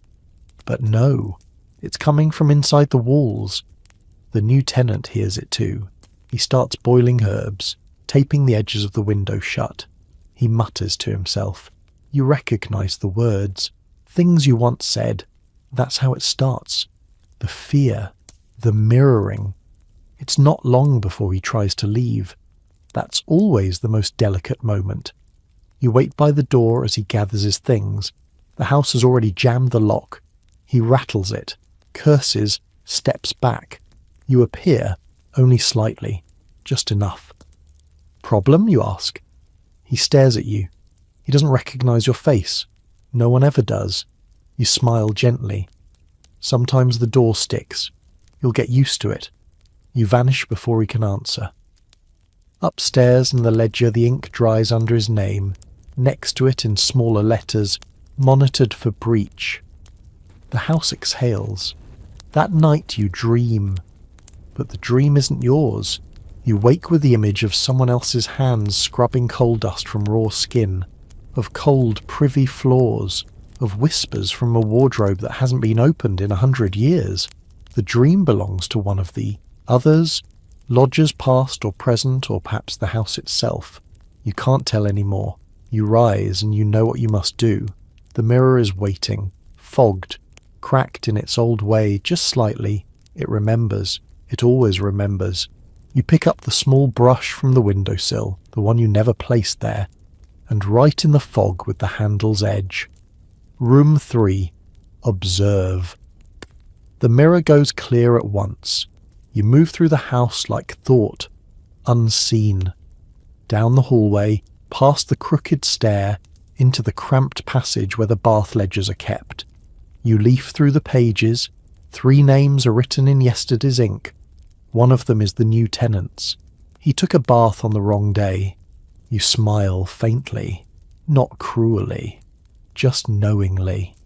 It begins with small rules you've learned, ones they think don't matter. They always matter. In the kitchen, the fire has gone cold. That's another sign. The house is withdrawing warmth, testing. You open the stove door and find the kettle blackened at the bottom, warped by uneven heat. A single teacup sits on the floor nearby. It's upside down. You don't touch it. The house is trying to decide. Upstairs you pass room 5 again, still sealed. The yellow parchment has faded to parchment grey. You pause and press your fingers lightly to the door. For a moment you feel something press back, not from inside, from beneath. The new tenant is awake now. You hear him pacing. You hear him murmuring. Already the mirror in his room is speaking to him. The lines always come in whispers. You shouldn't have taken the bread. You left the stove unlatched. You knocked 3 times instead of 2. The rules start to blur, then multiply. It's not about obedience. You learnt that too late. It's about witnessing.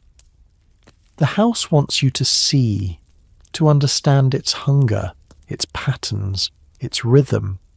You're not punished for disobedience. You're punished for forgetting. And now someone else is forgetting. You return to your room and open your own ledger, the red one, Not the rent book, the other one. Inside you write, Room 3, Stage 1, Internal Conflict. Signs, paranoia, sleeplessness, refusal to mirror. Next, evaluation, midnight. You set the book down. The ink dries before your pen leaves the page. The wardrobe creaks, not open, just a stretch, a yawn. It remembers too. You glance at the mirror. Your reflection is already seated, hands folded, waiting for you to catch up. You sit. It smiles. The candle goes out and the walls hum softly with satisfaction. Another day begins, another test, and the house is always watching. The next morning a peculiar silence settles over the house. Not the usual sleepy hush of a London lodging house choking on fog, but something heavier, loaded. The kind of silence that follows an argument no one had out loud. You find it the moment you step into the hallway. The gaslight isn't flickering. The wallpaper isn't curling. The floor doesn't creak beneath your feet. It's waiting. You descend to the ground floor. The front room is empty. The stove is cold. The kettle is missing again. But on the small writing table near the window, where the ledger usually rests, there's something new. A second book. Thinner. Black cover. No label. You pick it up. Inside, the pages are blank. All except the first. The lodger's ledger. Supplement. Non-payment accounts. Written in delicate script. You flip through. Names. Dates. Symbols in the margins. Some triangles. Some circles. And some smudged entirely out. You find your own name listed weeks ago. Marked settled promoted. But it's what's scrawled in the margins beside the others that holds your eye. R. Holloway, paid in silence. J. H, paid in reflection. M. L, paid in voice. Room 3, status pending. You run your finger over that last line and feel a vibration beneath your skin. A hum, low and itchy, as if your fingertips know something you don't. You close the book, turn. The landlady is standing in the hallway, not watching you, reading you. Her eyes flick to your hands, to the black book clutched against your ribs. She says nothing, just nods once, then steps into the wall again, fading without flourish, like a memory you're not sure you really had. You return to your room. Room 3's door is still shut. The new lodger hasn't emerged. You decide to check. You knock. No answer. You knock again. Once, pause, then twice. Just like the rules prefer. The door creaks open. The room is dark. You step inside. The window is shut. The mirror is shattered. The wardrobe is open, but empty. In the centre of the floor sits a single item. A chair. And on that chair, a rent coin. Shiny. Untouched. You step forward, heart slowing. Because the rent was never paid. Not really. The house doesn't want money. It wants memory. You lift the coin and examine it. One side is smooth. The other bears a mark. A triangle of 3 dots. Inside it, a fourth. Separate. You feel it now, clearer than ever. The house doesn't punish disobedience. It punishes loneliness. The dots are people. Or were. And that fourth one, the one apart, it's you, still observing, still resisting, still outside, for now. You leave room 3 and shut the door behind you, gently this time. No sound, no echo. The coin remains in your pocket, heavier than any metal has a right to be. The dots etched into it throb faintly with warmth, like a living heartbeat tucked under brass. Back in your own room, the mirror is blank, not fogged, not cracked, just neutral. A surface waiting for a decision. You don't look into it. Instead, you turn to the wardrobe. You haven't opened it today. It's open anyway. Inside, hanging where no clothing ever dares remain, is a small black notebook tied with twine. It's been placed precisely, deliberately. The twine has 3 knots. You untie them without thinking. The pages smell like old matches and lilac. The writing begins halfway through.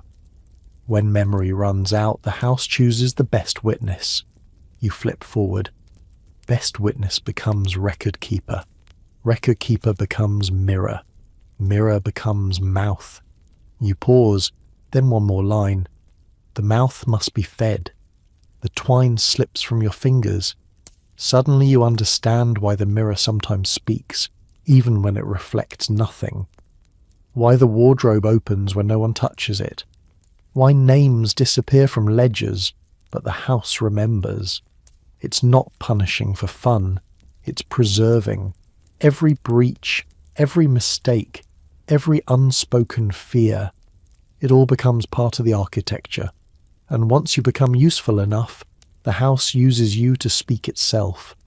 Downstairs a door slams, then another. Footsteps. Rushed. Heavy. You step into the hallway just in time to see the new lodger fleeing. Boots striking the steps in chaos. A satchel flapping open. Breath ragged. Panic sharp on the air. He reaches the front door, grabs the knob, yanks. Nothing. You could have told him. No one leaves unless the house lets them. But you just watch. He slams his fist against the wood, shouts something you can't quite hear. And then the floor swells beneath him. Not visibly, not physically, but it shifts, like the house inhales beneath his feet. He falls, catches himself on the stair rail, stares at the mirror beside the door. It fogs, then clears, revealing not his reflection, but yours. He recoils, looks up at the ceiling like he understands too late, and the gaslight above him flickers out. When you return to your room, the ledger is open on your pillow. It has a new name inside. Room 3, vacant, witness failed, recycled. Below that, Room 7 maintains integrity, voice developing.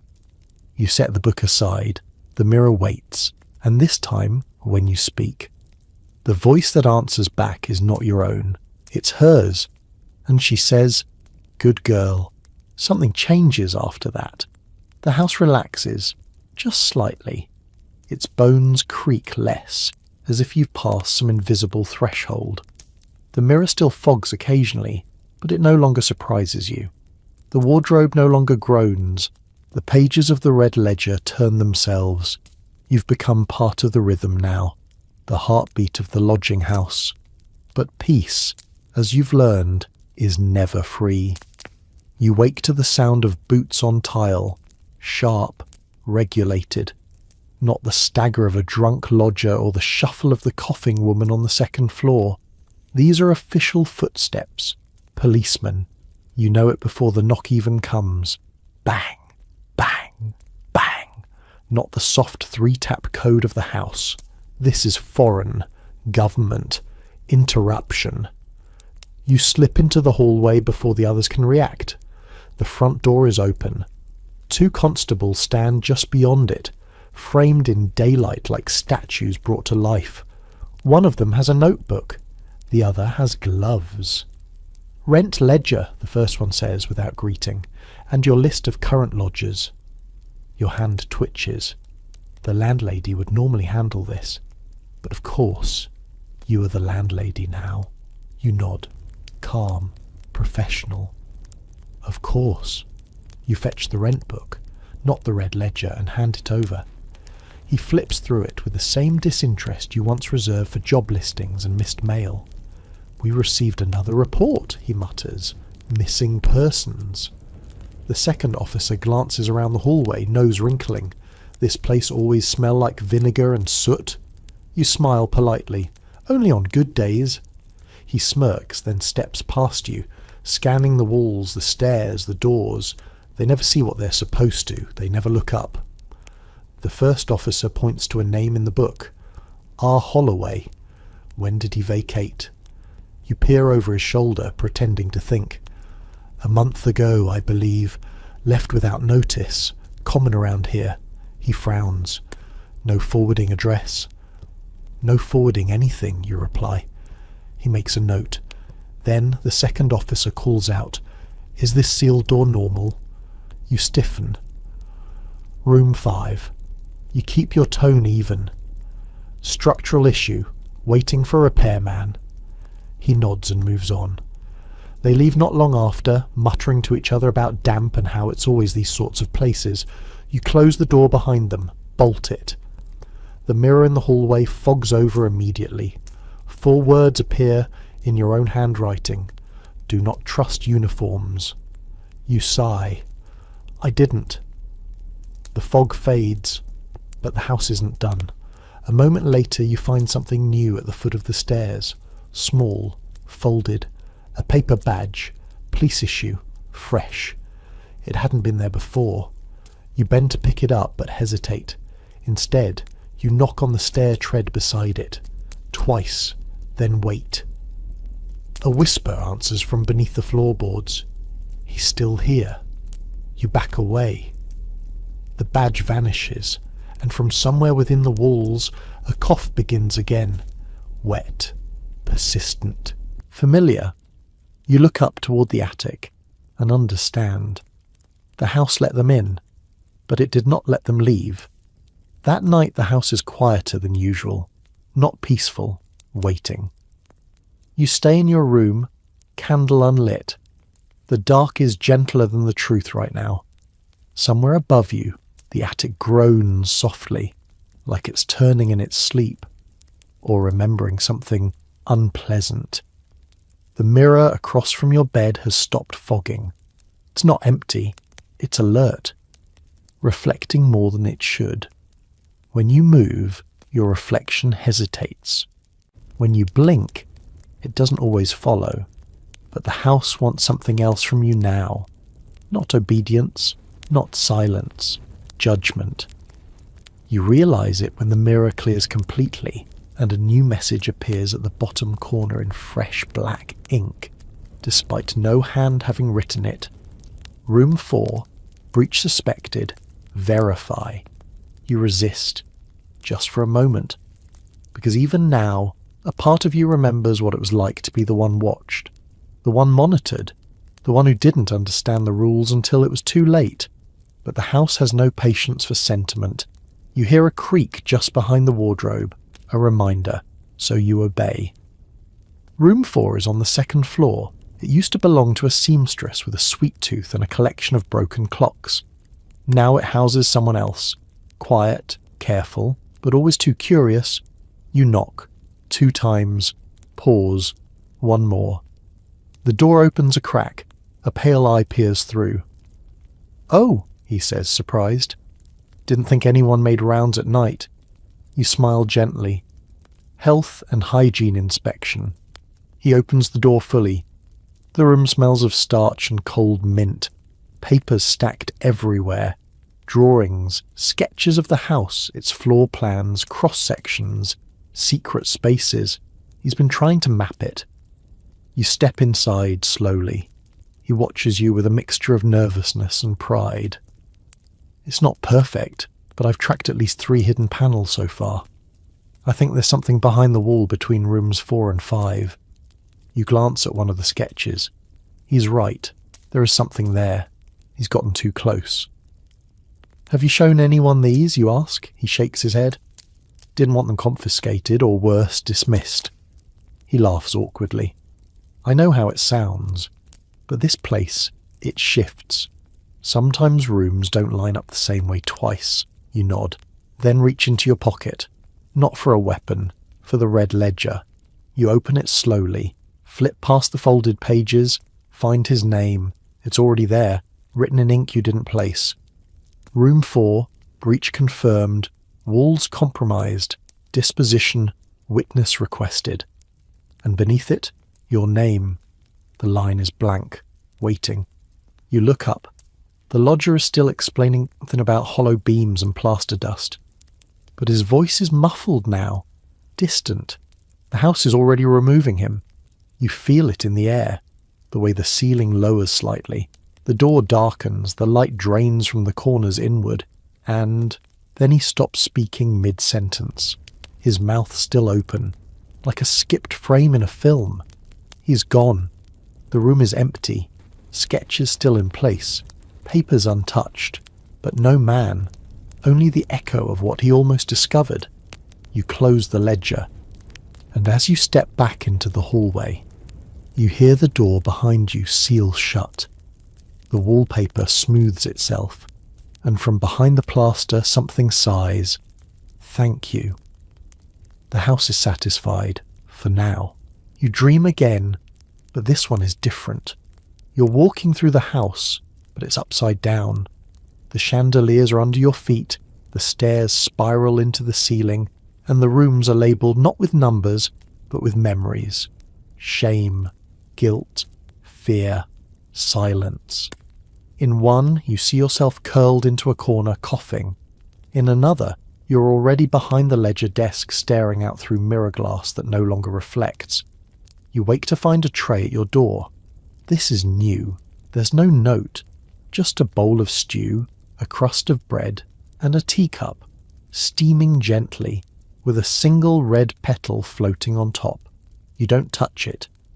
You've seen enough cups in this house to know better. Instead, you return to the ledger, the red one. The entries are shifting faster now. The ink dries before your eyes. You're no longer documenting, you're interpreting, deciding. This morning's entry is short. Room 6, rule dispute, intervened. Result, pending. Room 7, authority confirmed, memory intact. Next, assignment, observation, kitchen, the kitchen. The house wants you to look where no one looks anymore. You descend the stairs slowly, and for the first time in days you notice the house is hungry, not just metaphorically. The wallpaper is peeling in long tongue-like strips. The carpet has worn down in a perfect circle around the dining table. Even the gaslight over the stove flickers like a dying eye. And the tenants? They're whispering, huddled. Their faces turned not toward one another but toward the floor, as if the boards themselves might listen. You step into the room. Every fork on the table stops clinking. Someone mutters your name, not your real name, the one the house gave you. Landlady. You freeze. You never told them. But the house did.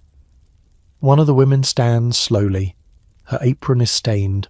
Her hands tremble. "I saw what happened to the man from room 4, she says. "I saw you go in, and I saw you come out." You don't speak. She takes a step closer. "You're the one deciding now, aren't you?" Your hand tightens around the spine of the ledger. She smiles, not in fear, in defiance. "I want to make a statement," she says. "A complaint." She reaches into her apron pocket and pulls out a folded note, hands it to you. The room holds its breath.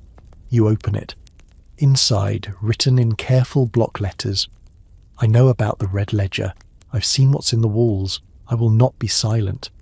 The candle flickers once, then twice, then out. In the sudden dark, a voice speaks. From the ceiling, from the floor, from inside you. "Witness breach in progress. Commence restructuring." You open your mouth to warn her. Too late. The wallpaper behind her opens like wet paper. A shape emerges, tall, faceless, wrapped in ledger pages. It reaches. The woman doesn't scream, she just steps backward into the dark and disappears. The wall seals shut. The kitchen returns to stillness. No one moves. You fold the note, place it into the ledger, and right beneath her name, complaint received, memory filed, vacancy available. Then, in your own hand, something you've never written before. Regret, yes. You sit alone in the kitchen long after the others have fled. The candle is relit, the table reset. The teacup from your doorstep has appeared again, this time at your elbow, still steaming, the red petal drifting gently in the centre. You still don't drink it. You place the ledger on the table and run your fingers down the latest entry. The words seem to shimmer, not from magic, but from memory, like heat rising off a summer road. They shimmer because they're true. The house only records what it believes. And you're starting to believe it too. The rules were never fixed. The lines between punishment and preservation blur more with every name you write. You used to wonder what kind of intelligence the house held. Now you realize it doesn't think like a person. It thinks like a system, self-correcting, evolving. It forgets nothing, forgives rarely, and rewards only those who remember. And tonight, for the first time, you don't want to remember. You rise and walk back toward the stairs. You don't notice the painting in the hallway at first, because there wasn't one before. It's of a dining table, full of faceless people, all posed mid-bite. One figure at the head is raising a cup. Wearing your coat, you keep walking. Back in your room, the mirror is no longer flat. It bulges slightly at the centre, like glass under pressure. Your reflection moves before you do now. Its smile is too patient. You open the wardrobe. Inside, the coat you haven't worn since your arrival hangs, freshly pressed. Beneath it, a pair of black leather gloves. Not yours, but waiting. The house is dressing you for something. You feel it. When you check the red ledger, a new section has appeared. Unlabelled, blank, waiting for your words. You hesitate. Then you write. I remember what it was like to be afraid. I remember what it was like to knock. I remember what it cost to speak. And I know what I've become. The page does not absorb the ink right away. It trembles. And then a new message writes itself beneath yours. Awareness confirmed.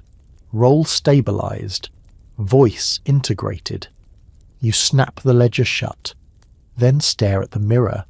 The crack is back. And this time, you know it isn't a flaw. It's a mouth.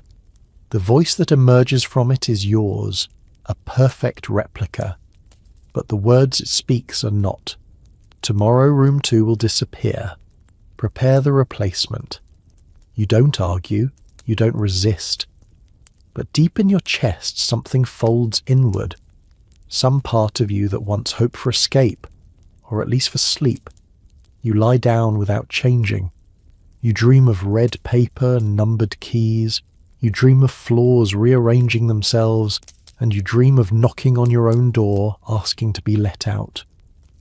But no one answers, because the house already has what it needs from you, a ledger, a voice, and someone to turn the page. The next day arrives not with sunlight, but with a silence so deep it rattles the cups on the shelf. Room 2 is already gone. You pass by the door as you descend the stairs. Where there should be a number, there is now only a smooth oval patch of wall. No handle, no hinges, no gap, just paint. Seamless, permanent. You don't stop to knock. You know better. At breakfast, the remaining tenants are quieter than usual. They glance at one another only when they think no one else is looking. Toast is chewed without sound. Tea is stirred without purpose. They're waiting for the next name, and whether they admit it or not, they know you'll be the one to write it. You do nothing to dissuade them. You return to your room and open the ledger. Inside, a single line already written in a fine black script. Replacement accepted. Below that, candidate, room 10, pattern, disruption. You frown. Room 10. You didn't assign a new tenant there. The house did. You flip through the pages. Room 10's history is sparse. Notes from previous caretakers, some familiar, some written in languages you can no longer read. But the last entry is yours, except you don't remember writing it. Watcher, listener, not yet obedient. You stare at the ink, fresh, wet, and then a knock, not at your door, from inside your wardrobe, 3 gentle taps, followed by a low voice, male, calm. Permission to speak? You don't answer. The wardrobe creaks open slightly, just enough to show darkness, and within that darkness, a pale hand holding a folded sheet of paper. You take it. The hand vanishes. You open the note. I know you are not always the voice. I know the mirror mimics the strongest mind, and I know this house is not unbreakable. No name, no room number, but you know it came from room 10. You light a match, burn the note in the saucer by the bed, and breathe in the smoke like incense.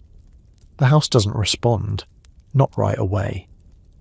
But the mirror ripples once, then settles. You go downstairs.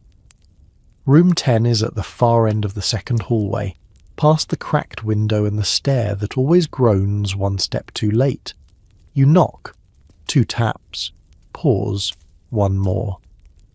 The door opens. The man inside is young. 20s maybe. His face is familiar in the way everyone's face here eventually becomes. His expression is composed, but his hands are clenched into fists behind his back. "You're early," he says. You tilt your head. "You expected me?" He nods. "I left the note, and the tea, and the ledger entry." You narrow your eyes. "I didn't expect you to admit it," he smiles. "I'm not afraid of the house." You step inside. The walls of room 10 are covered in charcoal markings, notes, arrows, drawings of the architecture like an autopsy in progress. He's been mapping the house from inside. Why? He shrugs. Because it watches, and I like to watch back. You feel something shift in your chest.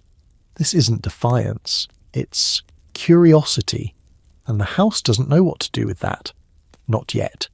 You sit on the edge of his bed, and for the first time in your entire tenancy, you ask, "What do you want?"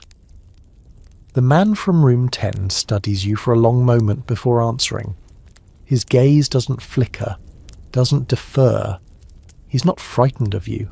He's testing you. You remember that feeling. You used to have it once before the house sanded you down to obedience. Finally he says, "I want to leave, and I think you do too." The words hit like a crack in glass. You laugh softly. You don't understand. No one leaves. He stands, calm. That's what they said about the workhouse, about the mines, about the plague wards. But people did. Someone always finds the hole in the wall. You almost admire him. Almost. But admiration is dangerous here. You glance at the mirror above his mantel. It's blank. Too blank. The house is listening. "Be careful what you say," you whisper. "I am careful," he replies. "I don't say it out loud." He pulls a small scrap of paper from his sleeve and presses it into your hand. Written in faint charcoal, barely legible. When the house breathes, count 3, then step. You frown. "What does that mean?" He smiles. "You'll see. You've been listening to its heartbeat for so long you don't even hear it anymore." The house groans suddenly, loud enough to shake the ceiling. Plaster flakes drift down. The gaslight flickers. He's right. The house is breathing. Slow, rhythmic. The boards swell, then ease, like lungs. You both freeze. The mirror ripples once. A single phrase scrawls itself across its surface. Breach escalating. The air thickens. The wardrobe door slams open by itself and the smell of damp ink floods the room. Pages from unseen ledgers swirl like moths. From the hallway comes the landlady's voice, your own voice, calling steadily, "Inspection, room 10. You look at him. He's already moving, sweeping the papers off his walls, shoving them into a canvas satchel. "You can't run," you hiss. He looks over his shoulder. "Then walk fast." The door handle twists. You grab his arm, pull him toward the opposite wall. He stops. There's no exit that way. There wasn't, you say, until someone drew one. You press your palm against the wallpaper where his charcoal lines form a crude doorway. The wall trembles under your touch, pliant for the first time in years. The house is inhaling. 1. The wardrobe groans. 2. The mirror screams. 3. You shove him through the wall. It gives, softly, completely, then closes. The hallway falls silent. The landlady's footsteps stop outside the door. "Inspection complete?" she asks from the other side, her tone smooth, almost gentle. You stare at the blank wall where the man stood. The chalk mark is gone, the satchel too. Yes, you say. The door opens. Your reflection steps inside, not from the mirror but from the threshold. She smiles, your smile. You're improving, she says. And when she leaves, you whisper to the empty wall, run. The house sighs, low and uneasy. For the first time you realise it can't tell which side of the wall you're on anymore. The house does not like confusion. It thrives on patterns, obedience, repetition, rules etched in fog and whispered through mirrors. But now something is off. You're off. It begins to show. The gaslight in your room starts flickering in Morse-like rhythms. The floorboard beneath your bed now creaks twice with every step, not once. The mirror, it doesn't fog anymore, it smiles. A hairline curve at the bottom of the glass, not quite a crack, not quite a warning. You return to the ledger, expecting to find the next assignment waiting. Instead, the page is blank. That's never happened before. You wait. 10 minutes. Still blank. You turn to the wardrobe. Open it. Inside, the coat and gloves are gone. In their place, a single pair of shoes. Men's, scuffed, wet. You close the wardrobe slowly. The hallway outside your room hums, low and sickly, like the beginning of a fever. You know that sound. It's the house trying to correct itself. Something is wrong in the structure and it's coming from you. You've let someone escape, and it doesn't know where the crack is, so it will test every seam. The first seam, room 8. A small child lives there now, or someone trying very hard to seem childlike. She draws on the walls with chalk, never speaks, and hums songs that don't exist outside this building. You pass her room. Pause. The door is ajar. A piece of chalk rolls out. You stoop to pick it up and see what she's drawn. A stairwell, not the one in the house.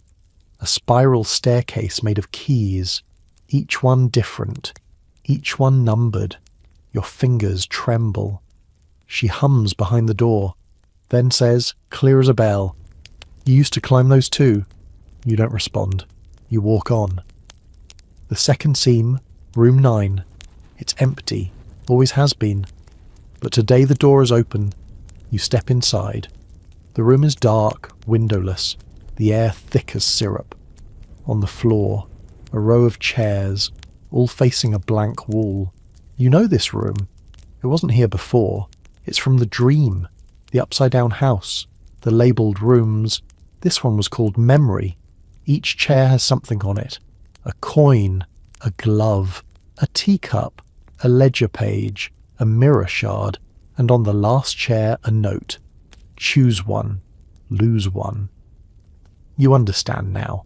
The house doesn't just trap people, it makes them choose which part of themselves to leave behind. You back out of room 9 and shut the door carefully. The wallpaper seals over it, as if the room was never there. In the hall you hear footsteps. You expect to see your reflection, but it's not you. It's him. The man from room 10, soaked to the skin, bleeding from one ear, but walking. He looks at you, eyes wide. You lied, he says. You said there was a way out. I didn't lie, you reply softly. I just never left. He opens his mouth to answer, and from behind him the wall rips open. The house has found the crack, the one you made, and now it's going to seal it. The wall splits like rotted canvas, soundless, clean. Plaster peels in, thin strips, curling like paper under flame. And from within that impossible seam, the house sends something new. Not a hand, not a voice, not the landlady. A shape, vast and shifting, as if the mirror and the ledger and the ceiling had merged into one body, one mouth.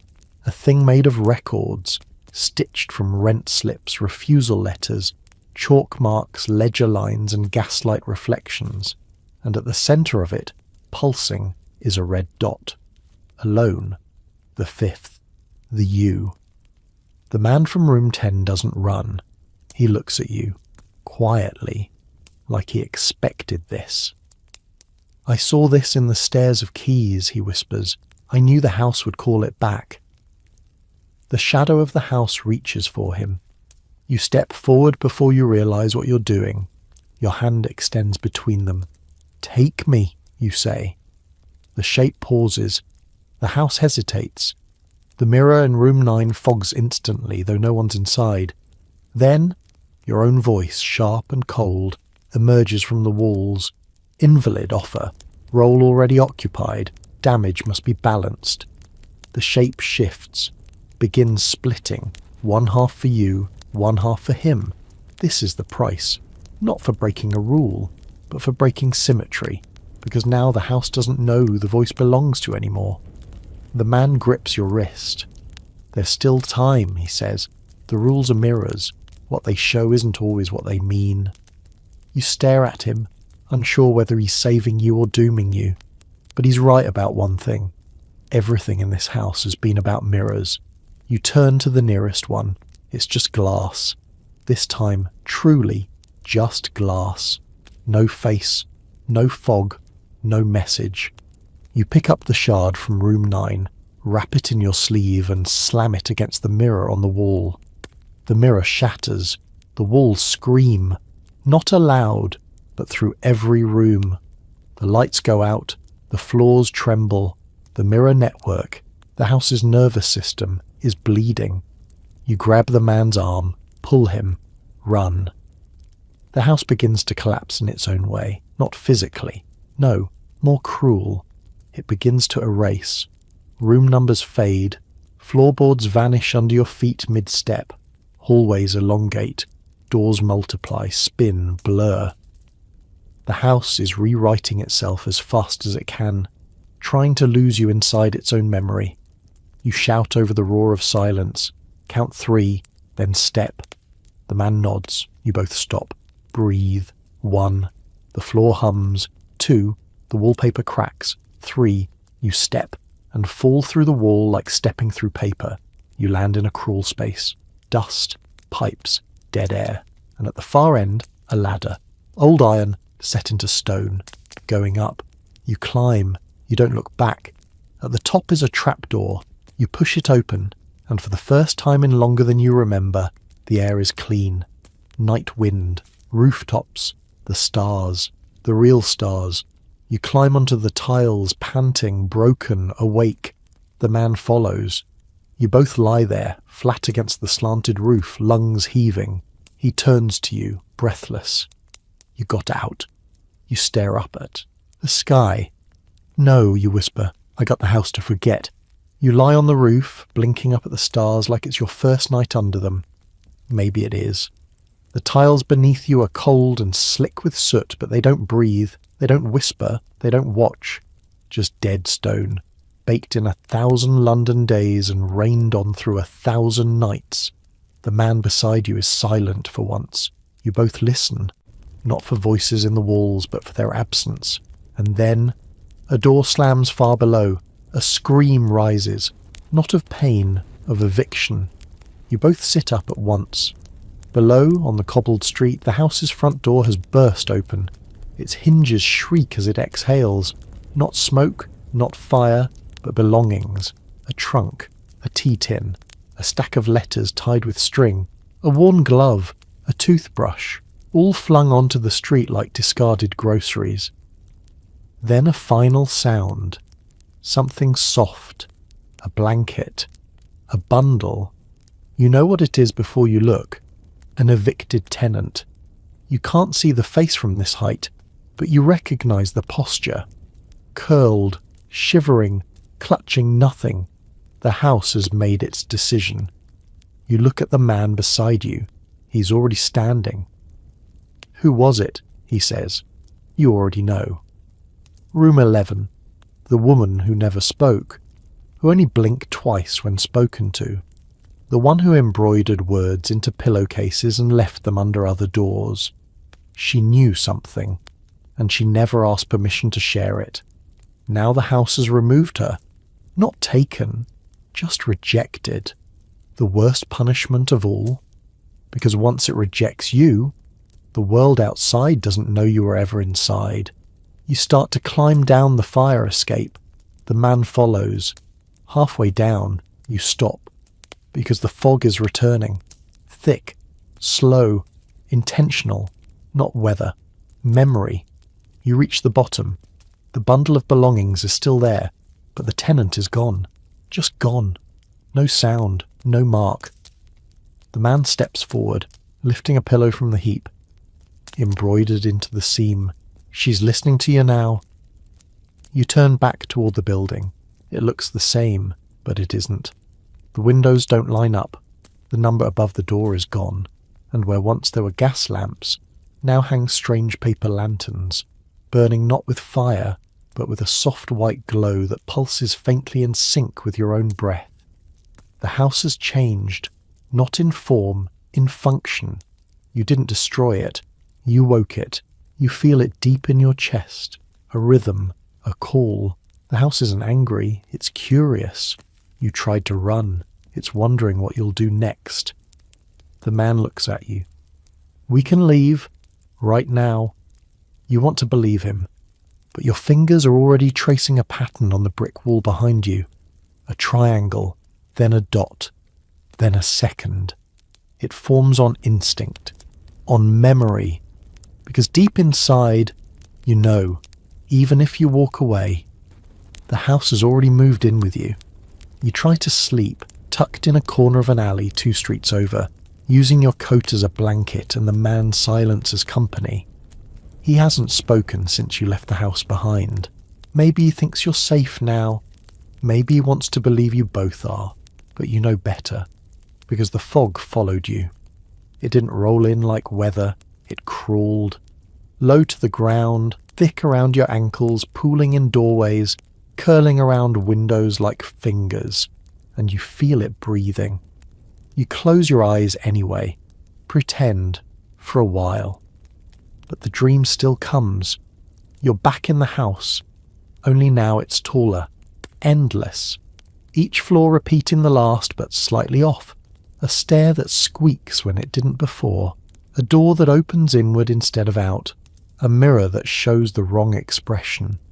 You're not walking, you're rising. Each floor, a memory.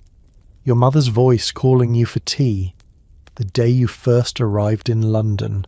Your first knock on the landlady's door. Except this time, the knock is answered by you. You wake with a gasp. The man is gone. You sit up fast. Look around. Nothing but milk-coloured fog and the faraway hum of carriages. You call out twice, no answer. Then you hear it. The sound of something wet striking stone. Drip, drip, drip. You follow it, turning corners that feel too sharp, alleys that shouldn't be there. And finally you see it. A ledger, resting on a crate, open, its red cover damp with dew, or blood. You can't be sure. You approach. The page is blank except for one line. Re-entry permitted, roll unstable, mirror incomplete, and beneath it, we require you. You spin around, the street is gone, the man is gone, only the crate remains, the ledger, the fog, and a door, freestanding, in the alley. No walls around it, just a door, numbered. Not room 7, not even room 1, just 0. The fog pulses behind you. The door creaks open. Inside, darkness, and a single chair, upholstered in red, your colour. The mirror doesn't wait this time. It grows behind the door, floor to ceiling, reclaiming its space like ivy on brick. In the reflection, you see the man from room 10, but he's not outside. He's already seated in the room behind the mirror. He meets your eyes, raises his hand, taps 3 fingers against the glass. 1, 2, 3. The house is inviting you back, not because it caught you, because it missed you. And now, as you stand alone, the truth curls around your thoughts like fog around your feet. You didn't escape the house. You taught it how to follow. You hesitate at the threshold of the freestanding door. Behind you, London hums, a fog-muffled orchestra of carriage wheels, hawkers calling half-heartedly, chimneys coughing black into an already grey sky. Ordinary, familiar, but distant, like you're hearing it through cotton.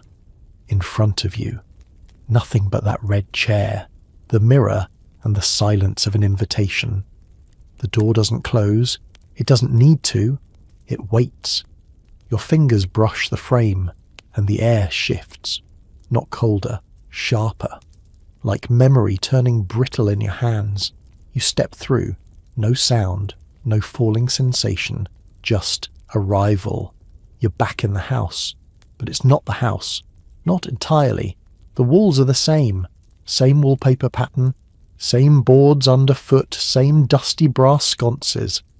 But there are no rooms, no hallways, just one long corridor with mirrors on both sides, stretching into forever. Each mirror holds a version of you, some in tenant garb, some with the red gloves, some wearing nothing but shadows and a number pinned to your chest. You walk. Each step echoes twice. You look at one mirror. Your reflection grins. Not cruelly, not kindly, just knowingly. Ahead, the corridor ends in a stairwell, stone this time, spiral, the steps worn in the centre by hundreds of cautious feet. You descend. The deeper you go, the warmer it gets. By the time you reach the landing, the air smells like tea and scorched paper. The room beyond is small, familiar. It's the first room you ever stayed in. Room 7. But different. The wallpaper is new. The mattress is plump. The wardrobe hums faintly but doesn't creak. And the mirror, it's whole, uncracked. You approach it slowly. Your reflection is waiting. Dressed in your old clothes, dusty skirt, worn boots, collar askew. She looks tired, like someone who's been searching for a door that doesn't exist. You touch the glass. She touches it too. A heartbeat behind. Still not perfect. You turn to the desk. There's a note on it, written in your own handwriting. You don't remember writing it. If you're reading this, the house has made its offer. It doesn't want obedience anymore. It wants authorship. You blink. Underneath, a second line. The red ledger is now yours. Write carefully. It's listening. The room begins to pulse. The mirror fogs, and across its surface in delicate script, section red. Begin entry. You sit at the desk. A pen waits. You open the new ledger. Its cover embossed with a triangle and 5 dots. You touch the first page, and you feel the others.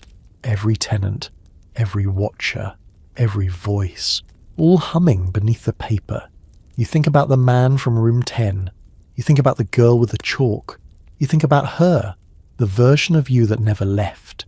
And you write, Entry 1. The house is no longer a trap. It is an archive. The mirror smiles, and the wardrobe creaks, not in warning, but in approval.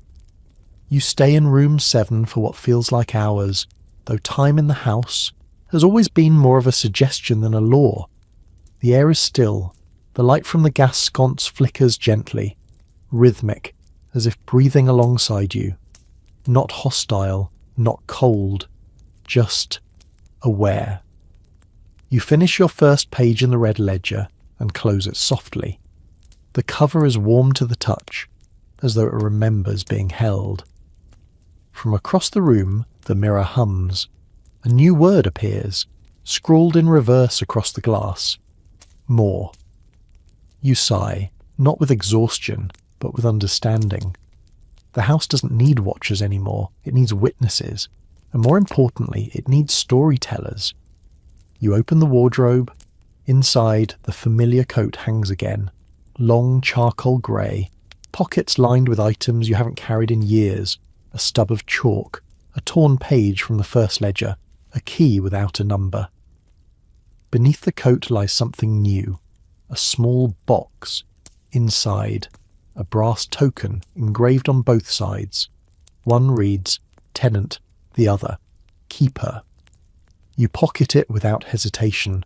Your footsteps echo down the spiral stairs again, but the levels have changed. Rooms no longer lead to corridors, they branch outward, like a map folding in reverse. Each step takes you past a memory that isn't yours. A man shaving in a bowl of ice. A woman boiling milk to erase ink. A girl feeding breadcrumbs to a floorboard. All tenants, all archived. You reach a hallway you've never seen before. The walls are lined with doors, each one ajar, each one numbered with symbols instead of digits. You step into the first. The room contains nothing but a rocking chair and a radio, whispering static in rhythm with your breath. The second room, a bathtub filled with folded letters. The third, a bed that hums lullabies in your childhood voice. None of this is for you. None of it belongs to you. You're only passing through now, recording, not altering.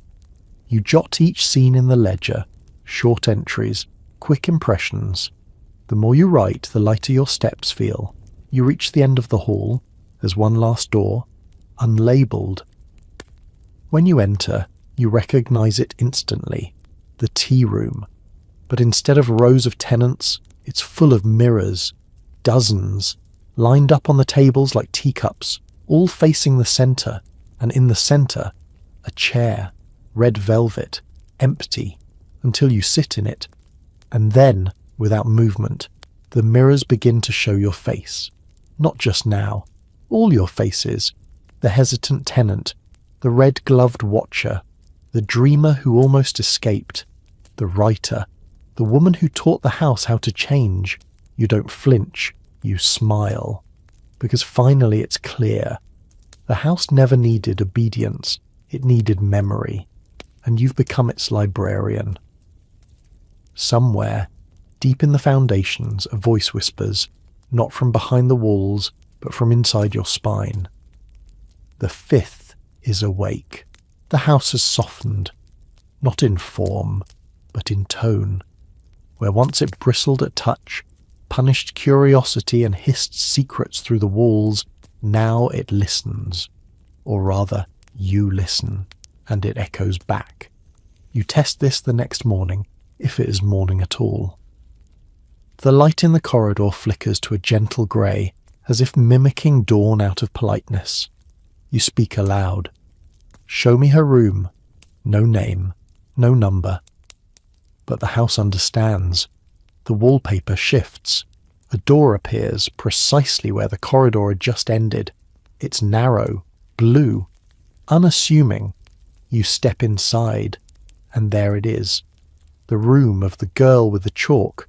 She's not there, but everything else is. The cracked slate she used to draw the mirror runes. The bundle of thread she'd kept tucked in her sleeve.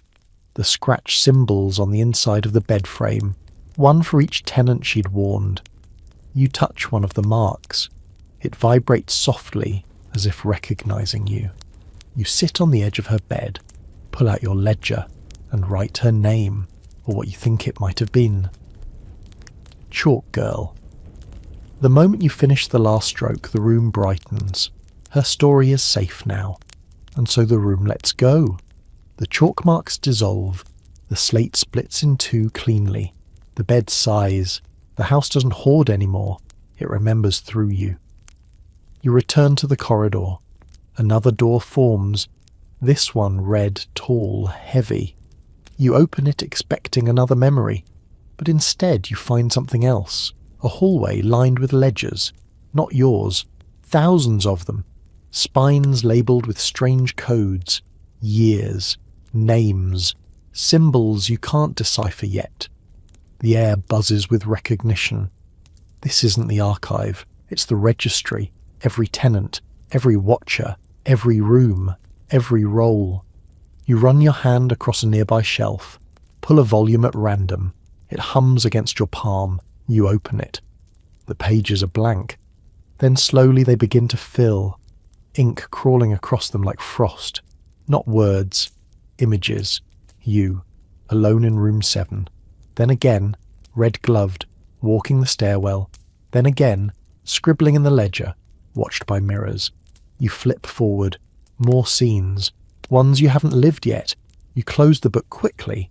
The house doesn't just remember, it foresees. You place the ledger back on the shelf, hands steady but heart racing. For a long moment, you just breathe. And then you understand. This isn't just about survival anymore, it never was. You're no longer a tenant or even a watcher. You're something new, something the house hadn't planned for, an editor. You walk deeper into the registry. The corridor curves, not in space, but in memory, as if time itself is coiled inside the house's spine. You run your fingers along the ledgers as you pass. Each one responds differently. Some grow warm, some flicker with sound. One even hums a lullaby you can't place but feel you've always known. And then you find his book. Room 10. The man with the quiet eyes and ash-dark coat. The one who climbed the roof with you. Who said nothing at all but always knew. His ledger is thinner than the others. You open it. Inside, only one page. Your name. Nothing else. You stare. Is it a warning? A memory? A beginning? You turn the page. Blank. But in the bottom corner, a fingerprint smudged in soot, and beneath it, scratched in pressure instead of ink. I didn't escape. I stayed so you could. Your throat tightens. You don't cry. You can't. The house won't allow it. Not here. It doesn't punish tears, but it swallows them, makes them quiet, folds them into wallpaper. You whisper his name, not aloud, not even in your mind, but somewhere deeper. The shelf beside you shifts. A new ledger slides forward. This one bears your initials. The spine is still growing. You replace the man's ledger gently, like placing a book on a friend's grave, and move on. You reach the heart of the registry. A single pedestal. On it, a mirror. Round. Framed in brass. Fogged. Just slightly. You wipe it. But the reflection is not yours. It's the house's. You see it from above. Every room, every stairwell, every corridor spiralling inward like a great clockwork shell. You watch doors appear and vanish. You see tenants walking through rooms you never knew existed. And above it all, one symbol pulses in the air. A triangle with 5 dots. And then it hits you. You're not the first editor. The registry has 5 ledgers bound in red leather. 4 are full. The 5th is yours. Each editor came before you. Each tried to map the house, to tame it, and all of them failed? Or maybe changed? Because the ledgers don't end. They keep writing, even when their owners vanish. The house doesn't delete, it continues. You stare into the mirror. Your reflection returns. Not you in the coat, not you with the gloves, just you, tired, curious, becoming. You step back. And behind you, the registry begins to hum. Thousands of ledgers glow faintly, each with a story, each waiting. You realize then, you were never trapped in the house. You were being invited, not to live in it, to write it. The house isn't haunted, it's authored, and tonight, it's your turn. You leave the registry not with a sense of finality, but momentum. The house feels different beneath your feet now, not alive, but awake. Its wood no longer creaks with resistance, but with rhythm, like a heartbeat sinking to your steps. You don't follow a hallway, you choose one, and it obeys. The corridor opens into the grand stairwell once more. You descend, not spiraling but straight, each step down unfolding a new layer of story. The mirrors that once reflected only your fear now flicker with images. Tenants laughing over stale bread, a woman whispering poems into a teacup, a boy drawing a doorway in chalk and stepping through it barefoot. You reach the bottom, and the tea room is waiting. Empty chairs, full cups, steam curling like question marks. At the centre, Your chair. You sit, not because the house asked you to, but because it's yours now. You open the red ledger. The final page is blank. You hesitate, then write. The house no longer chooses its keepers. It listens for them, and when it finds one, it makes room. The gaslight above your head flutters once, then steadies. A mirror across the room flickers to life. It shows a child you've never seen before. Wide eyes, scraped knees, a satchel stuffed with crumpled sketches. They look around, cautious. Then they see the mirror. They walk toward it. And on the other side, they see you, sitting in the tea room, writing in the red ledger. They don't wave. They nod, as if they understand everything already. The mirror fogs. The image fades, and you feel it. The next one is coming. You close the book, stand. And as you do, the chairs rise with you, hundreds of them. All the tenants, all the watchers, all the editors, standing silently side by side. Not ghosts, not memories, just roles. Acknowledged. You walk through them. They part as if in procession. You reach the first door. Room 1, open. Not for you, but for them. The new one, the next voice. You touch the frame and carve a symbol. Not a number, just a small triangle with 5 dots. And beneath it, entry. Welcome. You don't walk back to your old room. You don't need to, because your room is no longer bound to wallpaper or floorboards. It's wherever you carry the ledger. And tonight, you carry it into the attic. You've never dared go this high before. The stairwell here is narrow, the ceiling slanted. Dust hangs in golden shafts of gaslight. There are no mirrors, no doors, just you, and the thrum of the house listening. You push open the final hatch. The attic breathes, not with ghosts, but with paper. Dozens of ledgers, unfinished, forgotten, illegible, float in mid-air like lazy birds. Each one catches the light differently. Some glow faintly, others drip ink into the air as if still bleeding their stories. You hold yours close, and the others bow, just slightly, acknowledging you, not as ruler, but as one of them, a voice among many. You find a space near the broken window where the night seeps in through the cracks. You sit, cross-legged, ledger open on your knees. The pages flip themselves, one by one, then stop, blank. A soft wind tousles your hair. You don't need to write now. You just watch. Outside, fog creeps up the street like it's late for curfew. A bell tolls in the far distance, somewhere down by the docks. A cat yowls from a nearby rooftop, chased by something unseen. But inside, stillness. A kind of peace the house never used to allow. You close your eyes, and for the first time in all your days as a tenant, you don't wonder if the house is safe. You know, because you're no longer trapped in it. You are it, the watcher, the archivist, the fifth. From now on, no tenant will be forgotten, no memory erased, no red ledger left unwritten. You breathe in dust and stories and old varnish, and whisper into the floorboards, "Come in, there's room." The house exhales in return, and far below the door creaks open for someone new. The house quiets again. Its walls no longer whisper, they breathe. You can almost feel the warmth of every memory settling back into place. Dust into dust, paper into silence. The red ledger rests, heavy but content, on the small wooden table beside you. Somewhere downstairs, a floorboard sighs the way old wood does when it finally stops waiting.